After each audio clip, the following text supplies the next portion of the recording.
My goodness. Onyamini o my Ghana dini ye. Na doye ni na humo bro. Ano di abedu sampempenso yo. Ene ukwada. Ha me say bebre wo Ghana ha o man na nwene wo da. Se ne da ibedru. Na say ya se minimi nuanu mu di nkoma mo say eche bia na ade ache. Ase Nyankopon pentem krabo che Ghana fo. Me say na doye ni na humo bro. Ene di Ghana enante. Ene di Ghana ekosa. Pensema yetete kanu me sisie awo ye mamu twani ngwasesema etoto ye nansen me se eka ye mpanifo yi kwa oh kaje ya shepo eposo wo hye enye eka ye mpanifo yi kwa akaje ye wi abo ene abosia ba ye nyame a owo ahumobro owo doma ye onu ana aso yasene agege ye tata ede abedu sampempe so we etisi ye won nasie bi ade mo bia enasie enkamfo ni nyina koma ye nyame woni ye dini ye lift up your voice kadini bia wutie me onyame ni ye dini ye kapita bia wutie me onyame ni ye dini ye cheche ni bia wutie me onyame ni ye dini ye enehwe yesu kusmu and that's your point. University of Ghana. Woman, you are about to abundance academic calendar. No, about delay. Adaya, Ajumaya for what's your porno? Woboko strike. Obo Pebibi, and your free bino. A bino so an address of a more. Etin Quadano Suku Comro, a Baba Yabisi Basa. Say on Yamia who Mobra memoir. And then your mother by lift up the highest. And a drum to be. And then your toy, and would put up one thing. Meanwhile, you were a buyer, what catcher said, I will make Accra the cleaner city in Africa. Sassam no Equasi say. Sassam no Equasi say. Mese, and you at your yame when you nipan with your draw. Oh, nipa, try with you. Oh, nipa soup. Yadia, who told you pass over be a yabedu. Yet, yet you are to move, yet to a babo, yet the rush of mumu. Oh, do I? Oh, said ye zesty from. Am I yensebu say pay? Mese onyamia dom na humabro. And a dear Nante. Mammy Letitia Esinam Ewa Humanoso.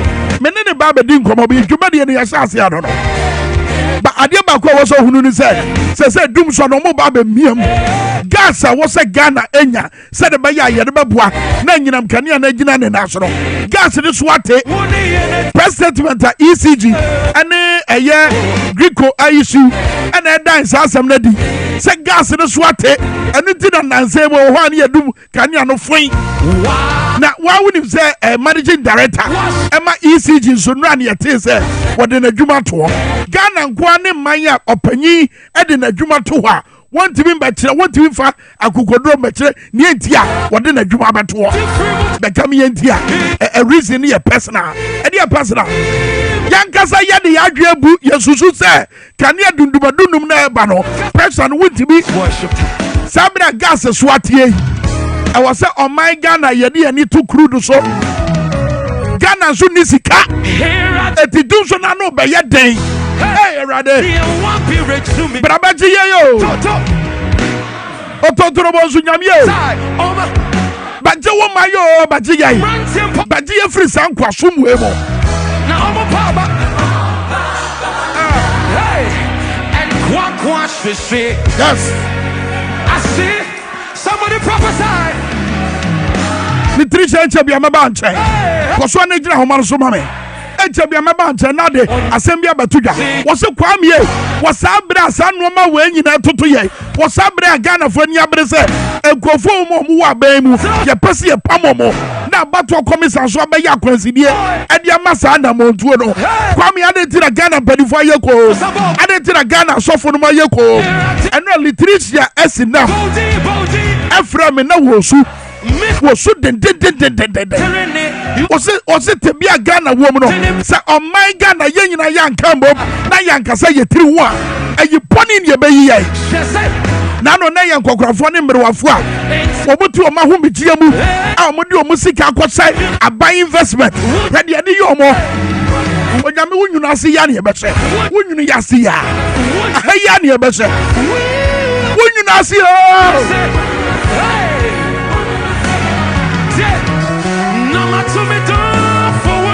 the dofo wonyum ne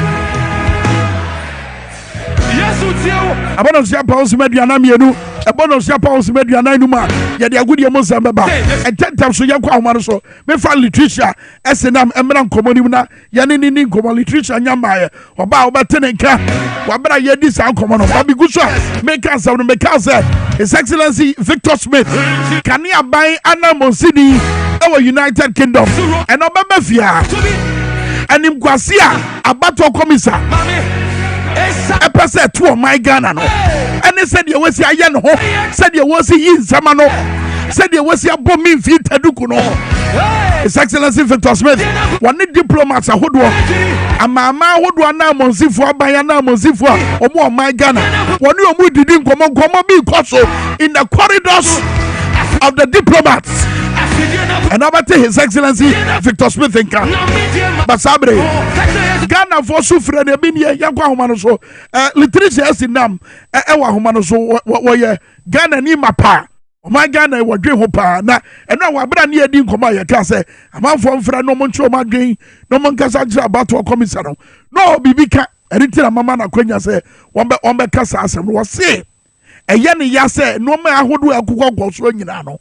Mami yaya na adwin se on beso obefie obia mami yaya na adwin se on beso obetie ni Ghana foka wo sabre ya Ghana fo awia taso se aban wakosoro bafam ye yina firi ho MPP aban wo twene mutan afiri hakosi eye North Pole kra ye yina firi ho no and abato komisa ye ne wotwinkan on beso obetie ye gwa homa no so literature sinam ye mo ache Kwame Minkah Bibia Nyame na daruma ye kuram wasem ana wo ka kire me nra no we mi musa question bia hwegu ye tie wo Kwame me eye me won say maami we ne busuafo tiase atat eneya me ni wo ka sei obian to me frɛ no ene ne nkasa aye because Nyama nkoye wo man no people are perishing. Nkrofo ebre. They say want to mean the mienu o man no wa ye nsi aye bi bejari kra ye nya bi njari. Eduane aye be di kra ho aye den. And because of one person two people won't see no. Udi nkrofo dudo we se be nyina akose kwaso. Na nya bia o we bisa won se won so ebusuafo no mo te o man no mo. Omo be da surviving. The wow surface interest won't see what the sound say. Webusia fona akano. Would the young family say, declare over to coin. Now webusia fona akane. Niaman koye wo my muntini crampo yan to mean ton tini. Insinio yan to mean ton tini and nekosia both praise year 75 cities. 75 numpo no beshani kasi said yet. I don't know. Tino, Cassiano, 460. 460.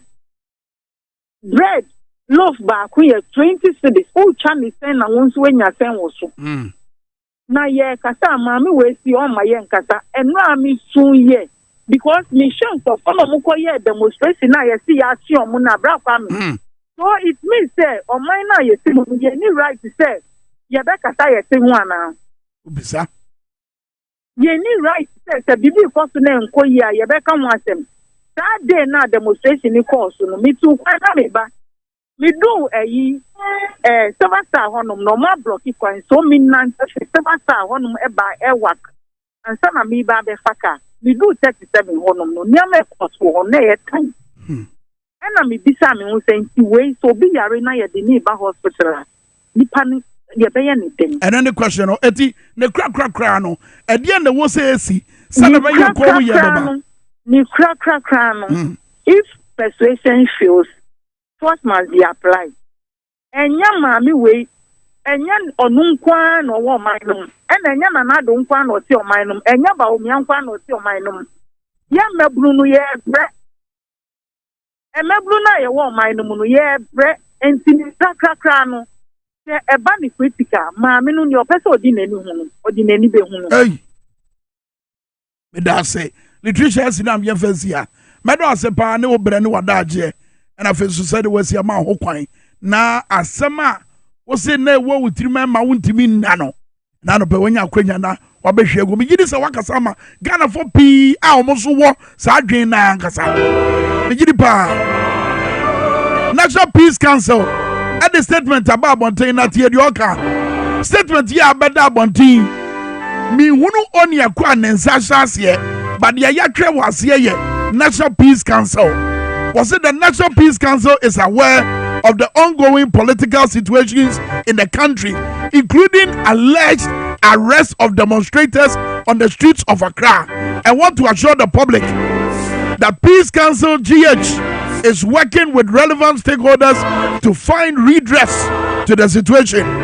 We take the opportunity to assure all Ghanaians and the people of Ghana that our commitment to safeguarding peace, justice, and the well-being of every Ghanaian remains unwavering. Peace Council statement, no. Where I brought for a grammar. Yepe action, mutu anamonia. Ebra ni ya chichi maburu ni ya yomo ayaka dia namo way. Sabra NDC atabri omunsam ade akoto abato komisa anim edai na disem fomso wa abato onwumanim no no nya bibi mfa ho no isi mpeso oba fi na no wo ye cheche wo Ghana fa na nyina no sankoma wa nyina mu no National Peace Council mo way o mo buwa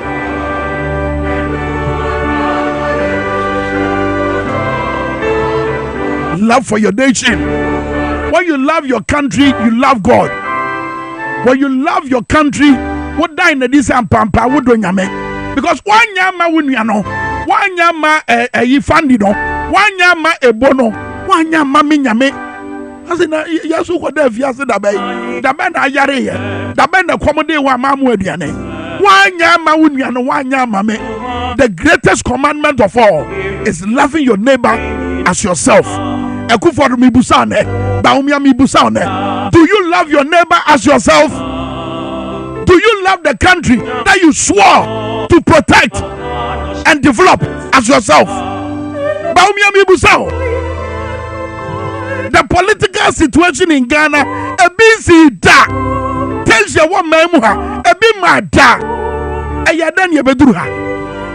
And look at her and you go see her to you. Then come on, ye differ Ghana. For okwa bonte okwa manone na woni amama mampanyisia no mo me mama masansam yisu a eya na tewo sai ana ya na busu baumia mokwa mu UN ni mu US akase na ye mpagya nsem ya na ye de pempem a eya na ka mo sai eti moda mutumi da sika bebre ba mawie moda mutumi da I was able to see a good Muslim Babylon. Roger Daurma, Eboa Daurma, Fandia Daurma, Emmanuel Usua Daurma. Boy, you made you why a surprise. That's what the producer show you. Not Daurma. Maybe show me for the as a way credit and let and to the seat.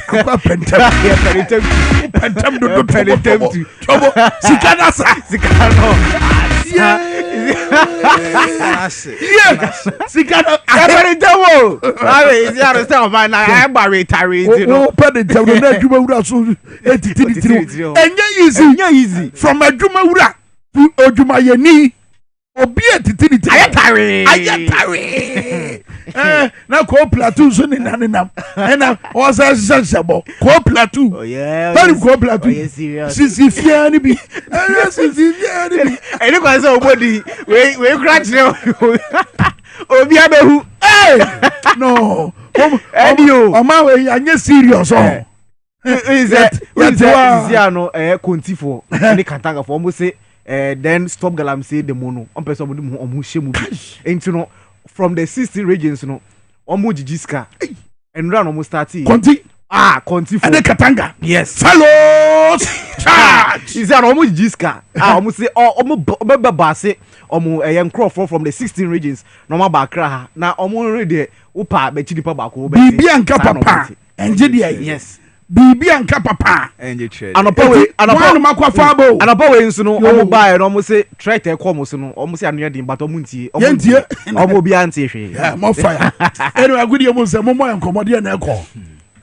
All right, bro, Kwame, it's maybe a question. Some Russell Saguri wants to Bob Pano and Nano Penny, Yemfa, and Meso said, DwaboAse Sports and as Power Sports and on Yemfa, and so Jumedia said, Power 97.9 and our Facebook TV XYZ doing Niguswa. Ocean camera come sit down and catch him. Send me does no money. Can edit on and you become amount to wait me at an end. We will central NDC a sports committee no omutimi ekopio bukom and then course wo hoye ho sem ninyina enso ebeba now news central after say Mustafa Yusuf etimi ekopie mu parliament select committee no so on sports no there's a former blaster player being so Steven appear so etimi kopio na fe NSA chairman enso etimi kopio ho sem ben and e bi so sembe and so mutimi editu ya ho sem nyina and so mount kama I was shows now say MTN GFA awards no and also ebetimi apas na mo no de unu central the Europa League no and so etimi course na fe EFA Cup World Cups nyina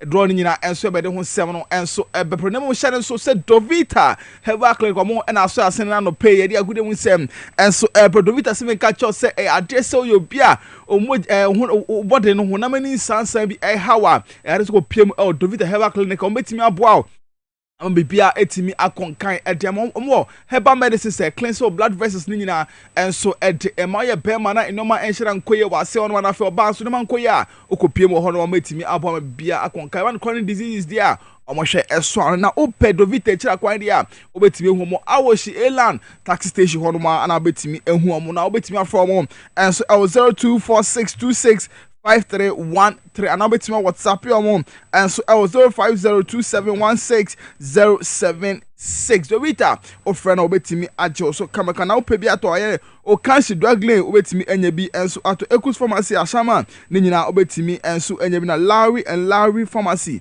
and also our Shama be to me and be and so at Hono and then no pay was so as near good with some and so every at no pay and then 7 Bremetin I'm just trying to praise himself. F to the A N T Y Fundy meaning Ebo Taylor yen shen sem na se na yen call the National Democratic Congress eno NDC would him say maybe you no political season na you drew mo no ntino sisi ano manifesto ni ade no bia akwa abonten a ode ne nsem ede to dwana ndra yewrem wo bukom boxing arena ho ena wo eba Ghana boxing dia ho ena shas ye free esan se ko bukom a world champions there bebrena efro ba biti say bukom banku ayite powers Isaac Dogbe bebrena Azuma Nelson bebrena efri ho and sia no eba world stage dia because eba boxing a omo ena omo de world titles etumi de abre Ghana eba football there World Cup no under 24 no magibi nanso no the proper Black Stars dey entumi NGB entino eba boxing a eno ena the world titles any medals etumi de back Ghana and sia no ye show ya boxing no enkoye ye show Olympic Games a course so France sia ye no Ghana intimi an qualify ye share qualifications e course Senegal Thailand Vietnam ni bebre na Ghana intimi an kopie mo hobi ntino endra ye share style Ghana boxing na kofom na na NDC committee for sports development for omutumi ekopie mu na omukopie mu no omuni Ghana boxing authority Ghana Boxing Federation Matchmakers Association Coaches Association boxers na nkasa nso no omudi omuhia ya omuti omano se boxing no sisi no denti na ye hwe boxing na enkosuye ewo Ghana na omudi omunsem nyina e to committee na committee no omom kopie mu no Dr. Fred Awa Fifi Bansin na member of anase Brekum West constituency parliamentary candidate idin the Dixon trade omu nyina etumi ekopie mu a omutie boxers boxing fraternity no nya ekoso ewo ho no omutie wie no na omo tie wie no omo se solution de isia no NDC ba solution papa na omo de ba ombehwe na yetumi enya even mobile boxing rings eno no ebia ende yebo ewa Accra ochina yebo ewo eye Kumase na yetumi edi ni nyina enso edi akokumase eba eye Bukom boxing arena yeba arena no nso ankasa asisia no arena na ye se anka betumi edi atete boxers no sisia no eye private company eno wa beje eye arena na sisia no se we promoter kra na se u promote eye boxing bout bi na wo koje wa o se utua over 40,000 wo ko VIP o se utua 9,000 ni nyina eye na emboa boxing ma improve boxing e wo Ghana sisia hostels anka wo se boxers no omu training anase omu prepare akọ competition bi anka so omu koda sisia no omu di aman nurses sisia nurses no so no dem eba eye gym wo se boxers no so training no sisia gym no so no eye boxers no wo ye boxer na wo kọ ho a o se utua 300 cedis a month ni nyina no emboa boxing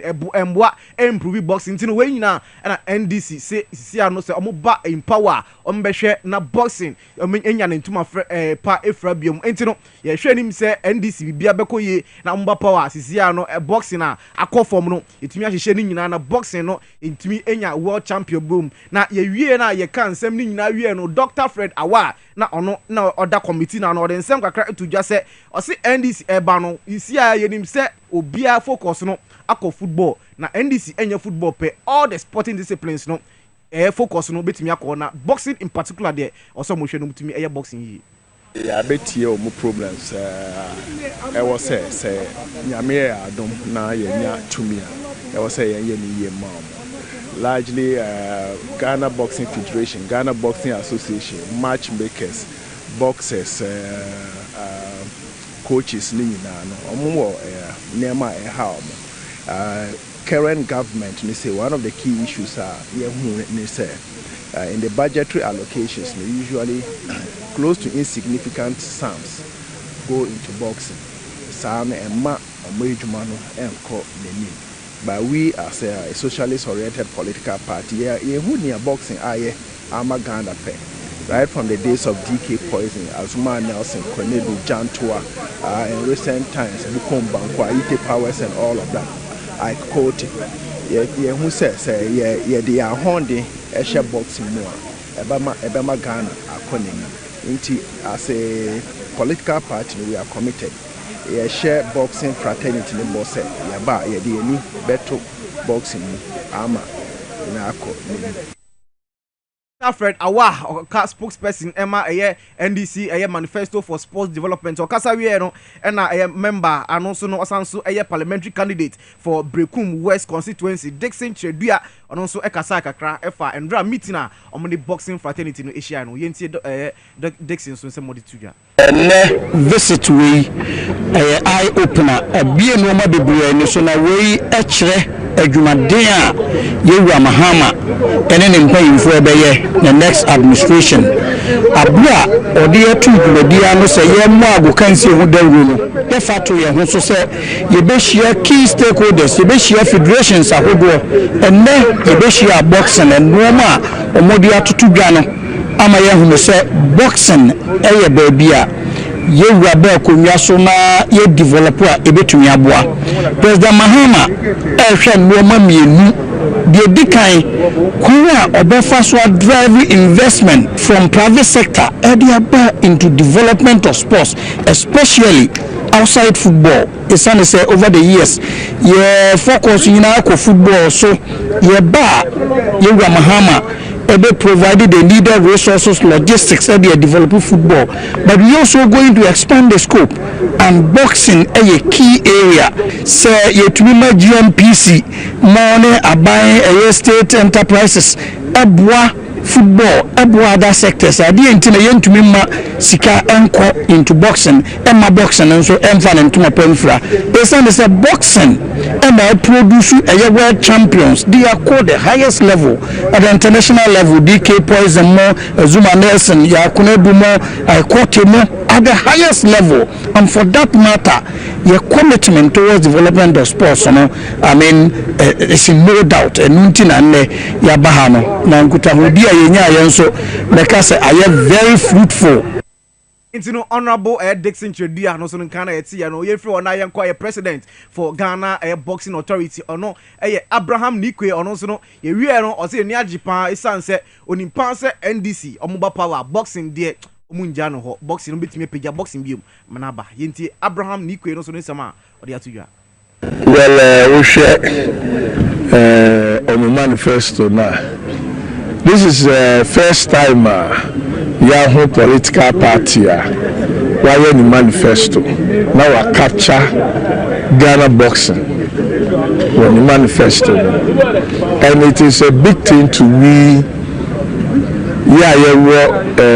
sports no more. All the time no I yet to say we struggle with the boxing, even though we do the best in this country when it comes to sports. And also, almost see this time we will not be beggars again.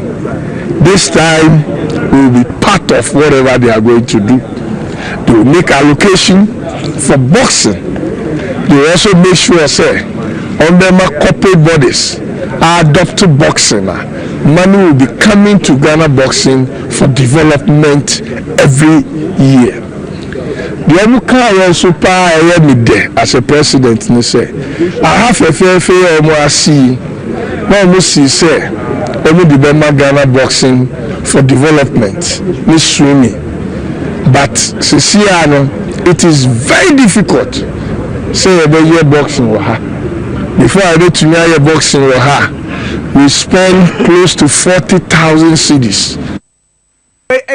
President Emma Ghana Boxing Authority Abraham Nikwe Ninsem ana no na owie no na nikrakra no Vice President for Ghana Boxing Coaches Association Kaloko Osanso eba bronze boxing gym no na ye penia ano so no oda no ono so no owie no ono so e de nsem kakra etudwa yentie ensem a Kaloko enso e de tudwa.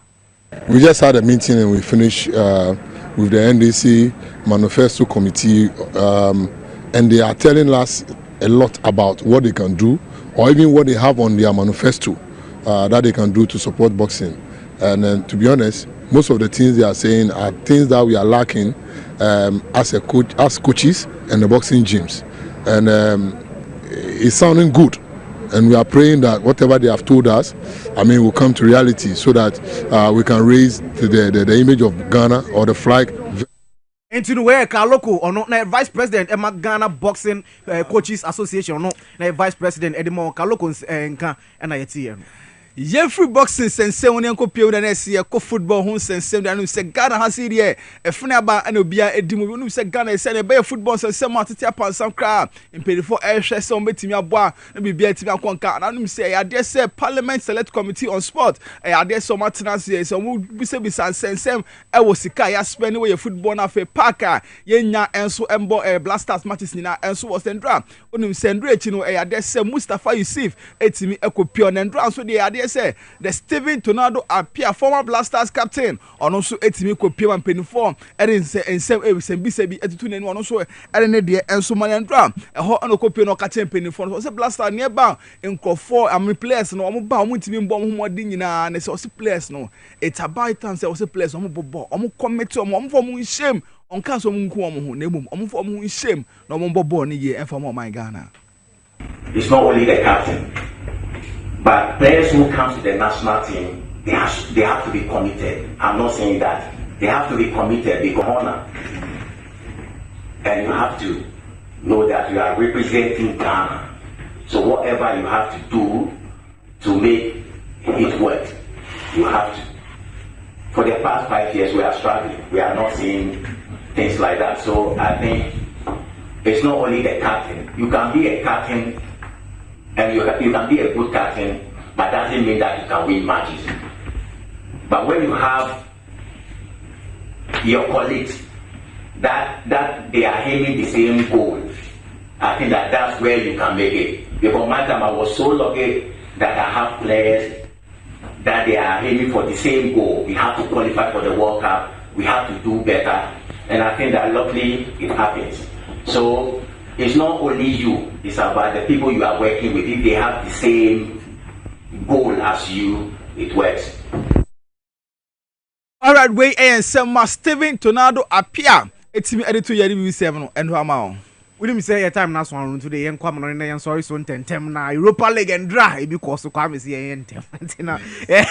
Easy Akma. Etina fi echi Esburg or Bomber come and so mutumi etimu mienu Sanso and Abodo and so echi FC Porto and so Bomber come and so mutumi etimu mienu Anderlecht and so echi Ferenc Varos Bomu 2-1 Dynamo Kiev and so etumi etina fi Emma Lazio echomu Bomu 3-0 Galatasaray and so echi Payok Bomber come and so mutumi etimu bako Ludogorets and so etina fi Slavia Prague Bomu 2-0 sounds at Manchester United Kwame Minkah with team no you see ano nko ye 1-1 and na yet 20 and your boy sounds at Midtjylland and so any Hoffenheim ebo 1-1 draw and OGC Nice and so any Real Sociedad and so it to me ebo 1-1 draw and so oh Carabao Cup no and draw no it to me by Aston Villa and the Crystal Palace Bishop Preston North End and the Arsenal bebo and a Brighton Hove Albion Liverpool ebo Omnium bebo sounds so and na ye Wimbledon Newcastle and ye Chelsea and Tottenham Hotspur and Manchester City and so both coming. Eddie Agudemo and 7 nights and what also Eddie Amayen. Yeah, I didn't send no a Bremono producer no a Roger Emmanuel. But yeah, I didn't send the Bremno a Medino a Butela. Mene. The prince himself. F to the A and DY Fundy. Oh, Bonnie Dinkra not time. But I say a Butela na Fundy and now I games here more than 2-3. Yeah, your DSTV subscription away. A better than Herbie. Into no, I was subscribing. And the Ghana. Yeah, that's it. Tarajazo DSTV subscription. You are Ghana a TV station. TVS wise and the number to rights. No, now you're so it's very league. TVS wise and when you're motor right. No, now you're so now you're so league. Oh, coming soon. You will love it. TVX Wiser Sports. I was your Franco Trading Enterprise, and that's why your phone papa perfie. Oh yes, ye kase uko Fulcrum constituency wabra amafo ye kradua womobe call a year Fit X ready. Nanti omoba be nanti na wotwa wie ye. Oh goodness. Ha dodo na womo nanti yombe kwa kombo mu fie. Womo ko mu fie nso a. Womo nya bonframa nyunyunyu be kulu omo off.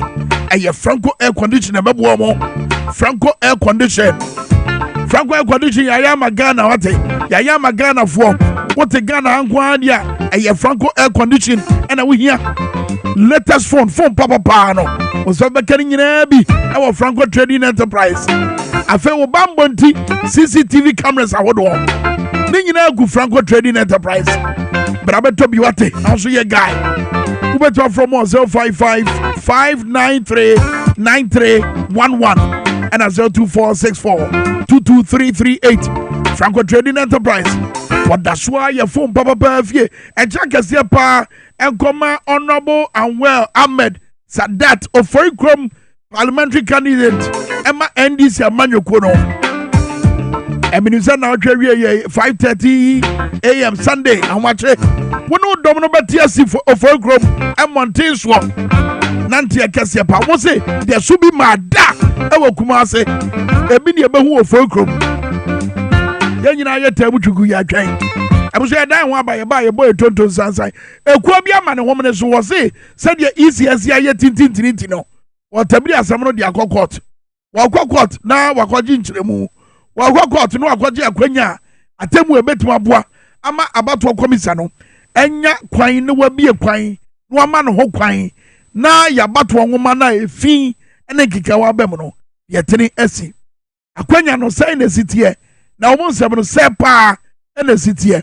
Omo ha say ye no bedi nkomo enko ba bia.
na sawoche konkoya na jasa samaba na sawoche konkoya na jasa samaba na sawoche konkoya na jasa samaba Kasia pa na aba maimu na sam kasia aba frankensi so ene ye ka ho asemi look enra nsuo toye no ese yes pete no e wo miamia bi ba miamia ni bi wa nsuo no toye pa the whole of Accra said ye efin epua ba bonten na ba bia be fa bia monka mu efin chaka wo ye street mu efin basa fami kwa da akuma no efo yin to so azani aba professor Nana Jane Opoku Ajman na sem krukru this year what can you forget I'm saying no where you da akuma look at the streets where ye nyina ye nwura we gu ho enye obia ye Ghana for ye nwura we nyina obia ba gire fire ne ye nyina ne ye nwura we edigu ho so bi tie mo say na ebola chance in nso a was a city authorities edisi abonte ne way enu so ye ni busa bola chance no way amafo busa awai no mo fanto he ebu agwa ye de bola chance ni besi wa ade ni mo aye ma no na da so si obi amefa abobo ye na besisa bola yi ekwa nyina no na bola no ebi hwegu no aprapra fo no ba enam so mu ni ba bi o mu di bagu nti no apia to gotem obi o kra po a na adwen yen se wo ye bibi papa se de ba ya ekwan no mu beda ho no onya ba bi mfa ntunti no apia no de ato gotem abusuafo ade ya mu hwei mama no ne beberebe ya mu koi eya mu hu sa de we bi ho mu babu hu kra po a enya miamia ni nyina ena sa no ma we kọ na se sa no ma we esie enya miamia ni nyina in the United States of America, in the United Kingdom, miamia hodo amotai ko.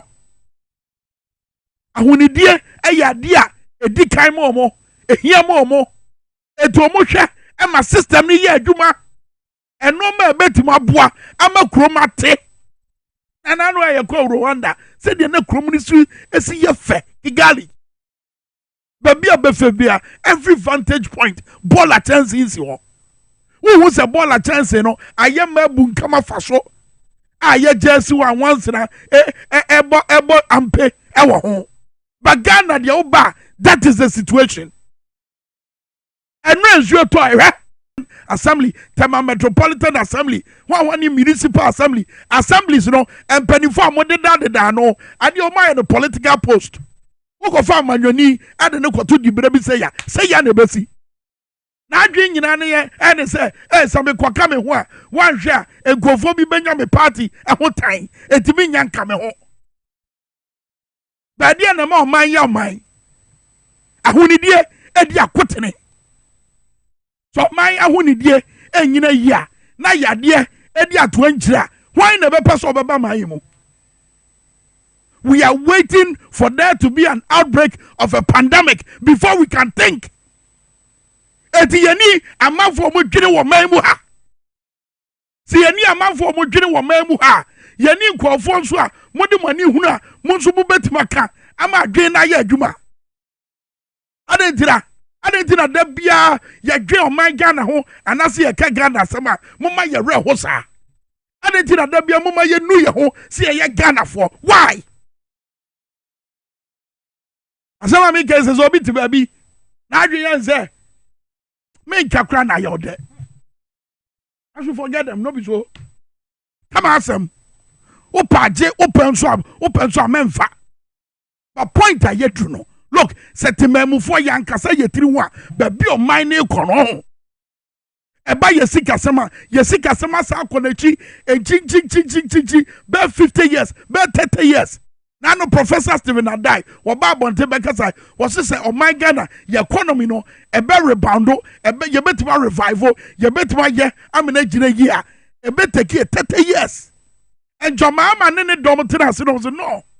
See a man you mabuso, no mamuni no, ye juma, na a betima bois, na yetima produce no ma bebrebe, na yetimi the normal bebrebe ya kwamanone. na sika no aka man mu ha ebetima boa ma ye sika asem ya ye se je 30 years ansa na rebound no etima hyase akanya na won tentem no ne 24-hour economy no adwen kase wanya ma ama nkwa na kwetera ba bi dwen ho wode to amanfo ani mo to adwen ji adwen kire etisa ne yekekere man ye ne amanfo nom na tenanti bom ba ogwa ya ho se menkwa na wiase nyansa nyina hyebitiri watie his excellency nanado wogogina ya so was wogon wiase ba omia no nie Ghana no ma ye ba ya ye hye boss ye ba ye no eno no atwere gu krata so wiase nyansa nyina hyebitiri. Look at the thinking. No, just analyze the thinking of his excellency Nanado Dankwa Akufo-Addo wabra no wakasa asem no wiase nyansa nyina hyebitiri ewiase nyansa nyina hyebitiri no eno ne ye na ye siransa ne ye didie eno ne ye na ye dakam a ye tika so a ye ntimi ntwa ye ka eno ne ye na ahonidie ho asem sika mpo a ye twa se ye de beti krompo no ye ntimi fanye eno ne ye na ena ye yatira wa ya hwe han ama galamse asai oman no ye nsuo ye sase ye kwaye bi biara eno ne ye na Benjamin Chadie say you want pedifobia o my Ghana do makoma so na anu ya wabra wabona Professor Nana Jane opoku ajiman woye abadieche ema His Excellency John Dramani Mahama inshallah ejebia wababa ye the first female vice president of the Republic of Ghana wabra no ne amanfo kasa was hey manfo buntie John Dramani Mahama won hwehwe papa wode be dum sagaram say ejei yes on say papa wode ba beto akwan mu say de ba ya ebeboa na mabunu na omo pese wo mo ye mine no o matima etu no wo kwampa so e kwampa ebebo ye nsase ye kwaye ene yesuo ho ban say no kan ase Sampani ezaba no ibinya beze ehe nyina ye gina he ye nyimide amenfi ha galamse o ha pa ana onyi ha galamse fu no he wonyi ma Ghana ha na ehu a enyanda nkotin na sabe yehu da gold wa ha ina enyanda nkotin ye nya galamse wa ha na se nya abana ono a ejuma ohogbogun kakra oho no ogbogun ono so mfa ejuma nka ho a ebe na ze na mebu no waye se wehu isa na Ebra Sampani ezerba yesterday dem bi no krom also ya galamse na wonsun say no the man na yeso e ba fodo ne akiracha yemba dem obaye na nsunora on say ho na apo won bra on say ho ne daache on say ho ne bibia izin hihye pa mo na yezerba ma obaye a sadam na eba ne so obaye a akira no kwa na onye na erikira no kwa na ejandama na no so okaye ma onyim efi nsu ni say ya so no no wa say no wenda na oba na dam nsu no ya sampa kura yezerba emebunu no yenyimde wo hia adwuma ono so ka ho tin yaze 24-hour economy ni yezerba na ya saw no ho asaw sisi ano ono nya baze adwuma na ori yeju oruko n'enyim no yenyi wura na bakwa akatena ho boko na ebisa da uncle inti sahi na yo he nyina ye adwuma wo wasoe ho na mbaframa so pi wo ho a wonya adwuma nye na ndisi fo bo ho yan kase onye yamba na wonya adwuma nye no eso onko school akọ eso onko su aze ma pie da wo ye bia waye wo wi ya wo tinefie onya aze wo ye batan bia daw inti e boko wura no ho ne ye kebisa na ebe ye da na afadom kakra ka ho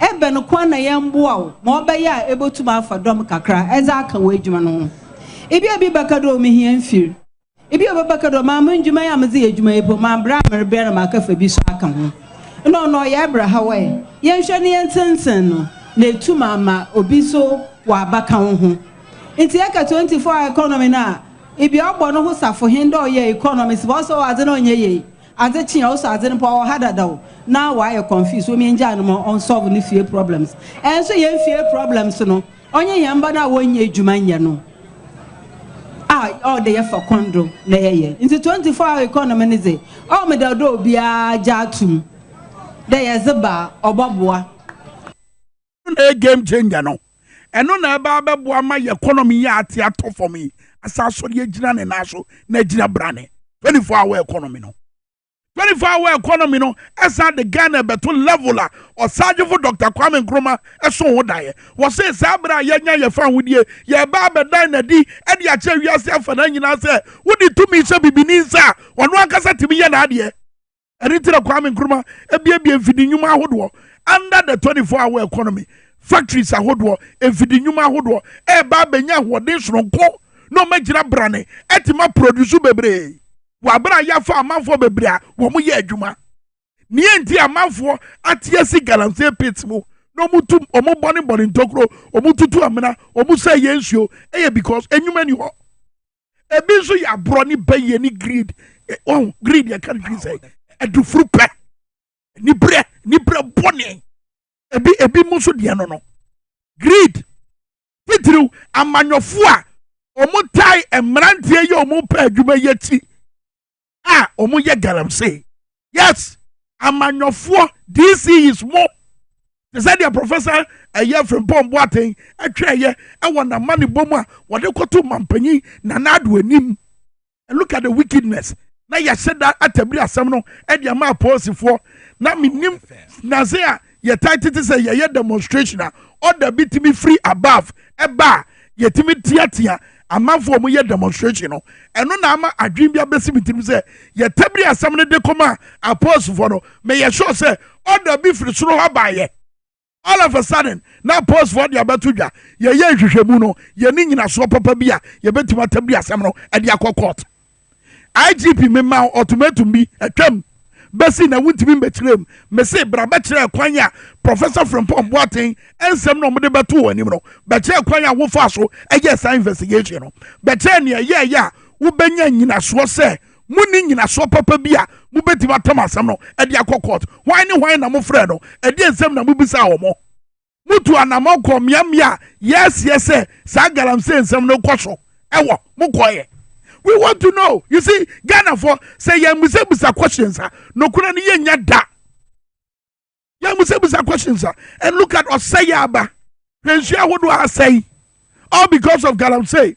Na amafo ye hu ye kira. Yes ye mo munye. Na ye tata omo. Amafo bia wo mu na mo ba bia ye kira koso a wo mo hwe wo mu twa e dia ba TikTok. Na mansa nyina hwe bi no. Ya koso mu nyina Ghana for over 47 and ya tru makogum. Over 48 hours in here, no access to their lawyers. Offense ben enye bailable, being countrymen. Offense ben and enye bailable. Diomuko ye, Omakumnipa. Diomuko ye, Edia Ponino mo ye. Ebra mochu omono, charge ben amode bomo, a lawyer for the bibisa. Mumeyano, charge ben amode bomo. Mochu omono was it in the presence of their lawyers? Ebra muchu obuko gumuno. O my lawyer for baby. Mumo omukwai. Any gwasisem say. Any atete wo memua. Oh, on say international community. Obia shasie aswana no edigu Ghana so. Look at go and read the headlines on BBC, CNN, and on Konoba. Go and read. Go and read. Look at the campaign ekoso e social media. Free the citizens. Na mfonyi no mi hu kra na mesi afem so betimi ni mfonyi na to so a oba pemfo oba wa fa yefunu 4 months ya cheno abranti ane yeso yare a wo hia ni ndro ya chena ka edom no ho wono kra de no okọ ne ba bi bone ba ne ye hu sa and oba galam say na to say the America no look at the way ya say yensuo river pra e was central regional Pransu tini was central region. Eye densu ensu tini no ewo ayi eastern region. Brem ewo eastern region. Nanado ho. River Da ewo eastern region. River Nkobra ewo western region. River Tano ewo Bunu Ahafo any western region. River Fin eye in between eastern and Ashanti region. That's show when you ni airport. Peter minim dia wo twen. Ensu no wo bi kira fakyere. Momonhwe. Momonhwe. So say ye. Kade we ahanyina na ekwaye o. Ahanyina na ekwaye. Ese de esi abone togro etu asase nim afuntum asase no. Ya bubu nua wo so nyinara. Ya bubu nua ni nyina. Ana green no adani asase prada dam. Se du ba bi na ewie mu ayehia. Mumblemu galamse. Edru ba bi na nsuo ntɔ wo man mu ha. Yemblemu galamse. Yemblemu galamse no. Ni eblemu Ghana mpanimfo. Yemblemu DCs ahodo. Mini mampanya sanka o mampanyi na ni abre so peso tu galamse asia. Obi a wo ye DC wo ye manamon sini a galamse ekoso. Ewo wo kuro ni mu. Meyi wadi. Anase mama post for acho. Si any abre, si a pasia ko, aditia galamsea. That should be the approach. That should be the approach. A kwaya mafonya to me krata. No ma kwashe to me krata ase. Samedi mu to me krata miwa ubekom okotietie sika. And odinya to me krata yi. And wetumanya akonya ko wura kwaye bim. Akose kwaye no. Na ye nana no munim se gold. E wa asase na se. Don't tell me say technology omu use nei omu sabra na bi di ho. No munim so metima to do from go twetwetwanua etututu gold no e dey come baby. E dey enti na ye nananom e kura e ye kwaye no ma ayi. E dey entira. Mo de mo beto so enwum ne damano kwa ye na ya asase ni na de na nananom to edrume ne wososo e dey yaye. Shame on all of us. Drumene wo so hwede yaye hwe we chere said ye Ghana ye nyina ye tirimu si ye den titiru aban we atirimu de amamuo atirimu den ye tirimu nya de anke nya bibi we Refa Bonzanie said you see funtum nsuo ni mo ana machine ye to machine si to fidie amazing ye beboa ye video was from amazing munim baby ye video we nyina tirawa ni ya so asrafo ni e de Ghana sika puduo ahwo machi mokọ pam nkofo ni nyina oboa wo pam nkofo no obo baby a wono na age ne ho ban wo pam nkofo no wo said that de nani ekosi omo tumi krata wo mu betima ye adwuma no omo fa kwampa so enya tumi krata wo betima ye adwuma no sa nkofo no omutu omani si omuso but the real galamseyers na wo mu ye omo boys no ye ja omo na ye ja omo because omo nyina ye omo boys when people mo na no professor from Pombo Atibu Bodin na no ye kwose maami bi excavator meboa sa maami no wono na ye ma don frefo panyi e wo MPP mu meboa ye ensem nyina akoso sem nyina wey a threat to national security peace council dey na moka wey a threat to mine no ye mambo council no Power 979 TV XYZ Ghana don't say it akoso eno na professor Nana Jane opoko adwuma na eka no ni entia mabunu ni bi eye wey ene se adwuma ni ho manadwuma ne so wonya ya manadwuma wotria ne kayie wo hwe ne so yie se wonya ya ena wo mo mayo madwe so mo nyan no so mo mpa nimdefo a wo mo beba beka mo te se de ndis hihye ne kire no se de be ya ye babu o mo no metu galamse o metu eye sika kokko no wo kwampa so ne de ekwan a ye tu efamagudie ne wi a asase no ye san kata so esiesie no ema ne san ye from ye wasa kwan no wo ho adai large scale miners no enye efamagudie ye bia no mutuo kwa ba so no mutu no small scale miners omo to mi krata omutimi tu eye efamagudie no kwa ba so no mutu a wo metime nya to mi krata wo mo de yesa. I'm not talking about womo use corruption anya to mi krata no wo mo de omo asem de e chen bonsam ne efam sankofo no de minim kwan a mo betima fa so ache omo but na no anas aremi anas eye hwehwemu di nkofo bi din ebetu dwa ene sankofo no no omanya sika Womako Gina so mope, Mrasa Bedefia. Look at the kind of people who want to enter parliament. Galamsey for and a person Ram Mrasa Bedefia. Baku a Sikato Ketan and Persuaso. Anasi body, Yamina body. One kasa who somebody a better now brandy be any professor from Pomboating, Edin Como, and one the office, your body. I mean, I'm a body. And that's how go for any your tam, Adisika, I was a delegates in some, I'm a delegates at Twababo, I'm a museo party and name, add to me, and your free amount for her, and your comrades. Look at the kind of people we celebrate in this country. Are we sick? Are we okay? Ready. Bagana wate. Mame manhwe ade bia maru shako. Ade na ni koboso. Me de belenke nientia. Owura dubik mahama. Ene, ode na adwuma to. Wo kan UK, wo mu newspapers a. Na pani bi de na adwuma to a. Wo kire nientia. Ode na adwuma to. Yes, in the United Kingdom, in the United States of America, said there be a customer ye do mo and I vato me boa. It ba me for we so nya vato wan.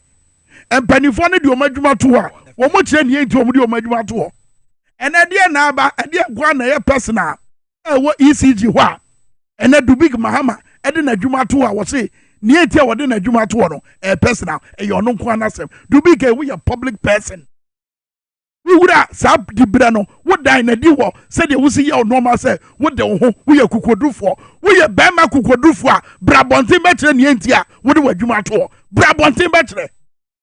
So be frustrated. What? Do big. You don't owe anyone anything. Brabontin bakasa. South we Bema. Brabontin Nabakasa. Shadibia Amaru Shako. We social media activists. Shadibia Odin and Nico Bosso. And we encourage Marcos. Radia. An electricity company. Yade. Omo the meters abegu ohene. Yena na o krom ya ne dem. Oma wa ya krom ya nyina. Omo the transformers su krobia so break plot edu krom. Camp ya me betle ena ohini bia ya de meter ba begu dem hwe Ghana for mo radio ya di meters we ma akoma se nko 100 ya ma o ma nyini nyina ma ena we ye street box ena ya ma na ya nana eya bare se Ghana eja pade ya ne eja begu dem Ghana hafo no South East ye wo MP wa adabo ye wo DC mo de mo transformer ne be si ya di mrese e ya ni a che transformer na che mo wo ya ha nyina so a che a che edi enti na omodi wi aba begu o magya si o edi ya isi ade kwa se bula hu se tete bu dem o tete won ya buja mo he tete edi aso na omodi begu o mo ka kire mo if me for boys no a o me adwuma no wo du ka se obi a week we ye beba ba ya ma o from week we se beba so o mo ma enti to be from kra na o ma du mo phone edi no ma ye wo problem an kasa wo light wo enti ma no o mo ba ho ache yi okay say more balance and more ya Krubia or transformer. I see one more fixing. More fixing a credible bear 4 years in. Then Krubia and the door nyai. Broprofonia 24. At the Profonia a 100. And a Campunia 69. Okay. And then Yambetcha 24. And then Prunen kind so no be as Unyanity. And then my phone by say, or mobile be a Jumakakra. Or farm my home. My son say, Hona or me fa power na free at the Abba. On be dinner or trim. And then on the mattress on better so you know be no me assemblyman me fa ho abandon the workers bar so mo metwe light mamono and then on be dem aduane mu bedie no assemblyman ya wa oka ya na me dance ni ti wo assemblyman na ofa ECD for workers ho oka sen ko mo betwe light na ba na o manfo so nya so mfa so o nya MP o just assemblyman keke na otwimi ana omo ye na omama omo ye adwuma no na otwimi no so ye na omo ye se omo wa ye se na omo didi dwuma na asa nti omo ko ekire be se ato omo nka ne na me no ka se menia to omo nsia biem nti wa ye wa fo mu dia ene de due ye kura ma frɛ wo mo frɔ mo a ye beba do transformer ni o say ye bi si bre pro camp edu krom ya me be kire ya bo ana on ta se anu de no omo de abo ho pa omo ko esabro ni ko sabro na omo de babo MP ni omo de abo ho pa se be omo hu se like wa na ka ti omo de babo ho no ye bi hata ni ma eti we na omo bo no na se na ko bi ba be chema bo a se ni na ni ya de babo ho se be omo hu se like wa the deception right cause na video no ma video no flow hwɛ sɛ deɛ hwɛ dada asɛm hwɛ bɔne a yɛde di yɛ manfoɔ in the name of yɛ petumi pani bi betwam nti yɛhyɛ da de atua hɔ hwɛ sɛ a yɛsɛ yɛde brɛ man no hwɛ sɛ deɛ esi bɔ man ne ka ɛnɛ yɛ kasa yi gyaframa a ɛwɔ sɛ anyinam kanea mpanimfoɔ hia sɛ de bɛyɛ ɔmbɛboa me yɛnya anyinam kanea no gyaframa no ɛsoate Ghana gas ni ECG actual statement ɛde aba abɔnten sɛ gyaframa no soate na ɛnam sɛ ate ne nti yɛn nso yɛhwehwɛ mu kyerɛ sɛ ɛba ne saa deɛ yɛ na ɔmo yɛ no sɛ ɔmo kɔpɛ crude no nso tɔ no ɛna fam ɛna ɔman Ghana yɛte bi a yɛwɔ mu saa berɛ yi a yɛda akwareɛ so a yɛnni sika yi ɛden ɛti saa berɛ yi a gyaframa no ɛwɔ fam no ɛno ɛna ECG ne Greco ɛde aba abɔnten sɛ ɛno nti na nanse yɛdundum kanea na kanea dundum no yɛnya ayɛ o wɔn yi napo sɛ wɔn bɛyɛ running mate no na wɔn hyɛ da ɛma ne gyina waa mframa fast waa na kanea dundum no ɛhɔ maa na aba pew na yɛdum no kakra wɔn a ne yɛsɔ wɔn a na sɛ yɛde ahyɛ da konkurase bi ne yɛhyɛ da de aba kurom hɔ so adaadaa saa na nyame nkyerɛ wɔn deɛ nyame ayɛ mo ɛnɛ gyaframa no so ate ama sɛ sɛ mohunu deɛ monyɛ mo ho sɛ mo so ɔman Ghana yɛte sika so ɛni wo kwan sɛ ɛkɔm de yɛ sensing danger no ɛna Mahama Dubik nsɛm ɛne mita nsɛnsɛm yɛ aba yi me nsusuyɛ na me dan na di no me nsusuyɛ sɛ Mahama Dubik wo se wo mbɛkyɛ ne ntia wo de wadwuma atoɔ eti sɛ wo mpɛ sɛ wobɛkyerɛ yɛbɛdwena ma ho wo mpɛ sɛ wobɛkyerɛ yɛde yɛadwen bɛfa ho ne yɛaka ne yɛnim ɔpem sɛ wobɛba abɔnten abɛka nea ɛwɔ sɛ woka na bɛkyerɛ ne ntia wo de wadwuma atoɔ sensing danger sɛ sɛ mekɔ so tena hɔ a pressure bɛba bɛda me so no mentimi ɛhɔ na Mahama Dubik ɛde n'adwuma atoɔ ɛnɛ Mahama Dubik adwane gya adwuma no yɛba bɛdundum kanea Ghana ni bi a wotie me hyɛ wo sapɔ mu nsuo na kanea dundum no afe na ɛbɛkɔ level foforɔ bɛɛ me nwanwa sa yɛ me ya sɛ ama Ghana ɛnɛ yɛnni sika a yɛbɛtumi de akɔtɔ ɛyɛ fango anasɛ kurudu ɛde abɛgu mfidie yi mu ama mfidie yi ayɛ adwuma ama yɛnya nyinam kanea ɛme nwanwa said His Excellency John Dramani Mahama, the late President John Evans Atamils, wɔn sam fifire yɛ adwuma de Ghana sika ɛyɛ adwuma maa yɛ Ghana gas na wɔn wɔ anisade hunu wɔn pɛmpɛnso level foforɔ a kɔn bɛtumi de akɔ ɛnɛ yɛatena wɔn anwee yɛse ayɛ propaganda ama ɛnɛ gyaframa so ate a yɛnya bi ɛmfa mpawa yɛ mfidie sɛdeɛ bɛyɛ yɛbɛnya nyinam kanea ɛnyɛ fɛreɛ ɛnyɛ nim guaseɛ eti adeɛ ne deɛ baabi adu no woyɛ sɛ woka no korɛ no a ne yɛtwa bɔɔ woyɛ sɛ woka no korɛ no a na mode propaganda bɛtum na nkyɛ bia yɛbɛkɔ isi nsɛnsɛm no soɔ asɛ ne yɛbɛkɔ isi nsɛnsɛm no soɔ no wobɛtumi nnua ɔberempɔn ka wabrɛ a wakɔ magic wɔ no ho na wɔde abatoɔ mma bi atwaa mu ɛyɛ mpɛnsɛmpɛnsɛ mu bi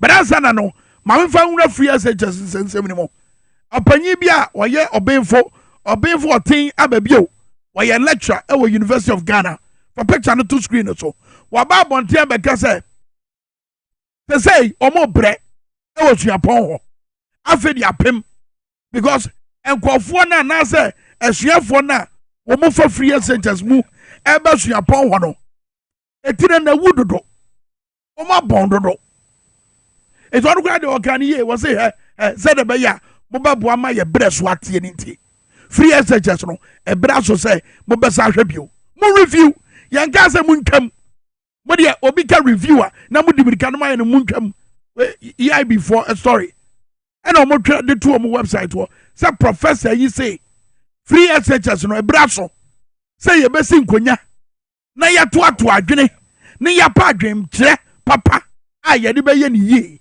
yɛ ɔka no now you see the last time His Excellency John Dramani Mahama egina simpie so eyi problem no baako a emma free SHS no enyina yie tu dwa amanfo kɔ dane n'asɛm no ɛyɛ ne sɛ wɔse wɔ ba eyi ekwan a yɛfa so enya aduane de ma nkwadaa no wɔ ba besi saa kwan no ba no kura na wɔ kan no enie mi sɛ bobio Said be a yin better because o master say we yen nkurase turn the chira man for said your mama so ba e kwan ya nkwara fa so nya aduane no oba be sisa e kwan na no de o kan yi free SHS no ye ba ye be ye ni yie sika ye de to aduane man kwada no ye de be ma school mo school no yemfa emma buffer stock ye de be ma mo school ankasa na enyoma e wo so mo koto enu aduane man kwada no ombekwa koto se ne be ya enkwada no benya aduane pa di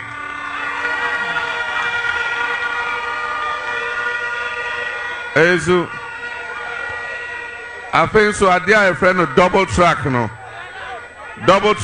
ne akoye traffic light no and also ye be year free ho se ne be ya enkwada ni na be ko school at the same time enoma ya wobobobo so yi eno ne problems the current free SHS we facing and I face academic calendar no a church for near for any awofo mu hunu so what do I say oh you be makwan time way what do I say oh you be school time way and correct we makwan no motivate 3 good months na akwara what if you 3 good months as e bia na awofo no hwi ni o mu botom sabre ya o my god obi ebre woni sika a o de bakwa akọpa cheche ni a obeba ba cheche abofra na de e wo suku a abofra no besa be ko suku no eno ma no osu na ni wrefi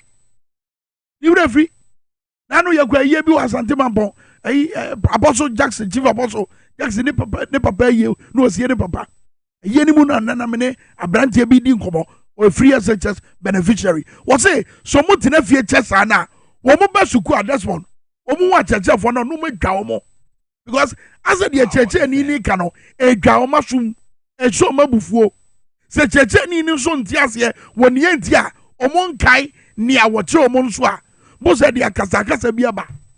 Why are you frustrating these kids? Ghana dachi o ena mo di diagrosa ebe aduane nso ankwara ne bedi a troka basa mahama so oba obabiem ankwaye nkwofokuo bi party fo bi a ya park o makogu aban institution bi mu no wo biem headmasters ni headmistress no mu be in charge ya biem district ahodo ba first stocky and that's kwofo mu boama enuane ba sukuu mu hoyi district ahodo ebi ba wo ho egojira faako ekwaye party fo Ghana for man ye ka omo wasem enye MPP for ma ene ye ka omo wasem eye Ghana for nyina ema adwe omo de ba aban mu ene se ye ba abefa ye ho tam na ya boa ye ho nkofo eye ye ho adwe no omo de ba aban mu ene nti no man na montuo ni bibiom bai omo ba ye bia no akwaye ye ho yen enye ye nyina akwaye me omo kasa mu ene omo bibiom makwaye bia no akwaye pesemi nkumnya ba yentimi enton koso so man say ye babo ye brasa e de osay na beba te say de ewo mu ena ye kire ye koso na anu ya emaburu na omo ye kire e de afa galam say hu ya ye fa kwabone so echichichichi bi look etechrama wo empro yen kaka ye ho somewhere September 17 2015 assembly Nana Akufo Addo kan yes Nana do wo ko na so wunsem bia wo kan no ena ye twa e de ka asema e manukura bi beda ne hwadi se na anu bi de enam se na edibu awo de na wutimi ka ena de wutimi nka ena wona ye mampanyi o hwe se de yesi abro emabura no mo ye kire hwe se de yesi atete o mo hwe se de yesi ama o makwa ahukire mu Power FM was a brute force by police against unarmed citizens exercising their constitutional rights should be a thing of the past. When a new voters register asem and common nana no let my vote count to 4 kwaye yetre and a crime be omo fa so oppose for no say and yes akwan no and ye kwanti ase mu amof ko fire and ye bro de omo jibi to hia so de to bi go omo so anu mu na nana do ba monten September 15 2015 ebeka say yemfa takashi ene ebro ene ani hahan enfantete nkofo a wo mu nkura tuo ne agyan a wo mu ye kire saa tebia no kan tete no tete bra mu no ebra ne won kwaso mu no ena na ne ye saa ene mmerem de yenye bibisa nanado 2015 ene nanado wona ye Ghana mampanyi ebra na ye kire ne koso na wo United States of America, New York, UN General Assembly. The facts that one does not mean say winning the course wa woman. Sabre na do tu kwano na Baumia and a president. Me wa na do tu kwaya Baumia na president. Baumia per president di. E yetre no so e course no. Ensema mabunu ne ka no.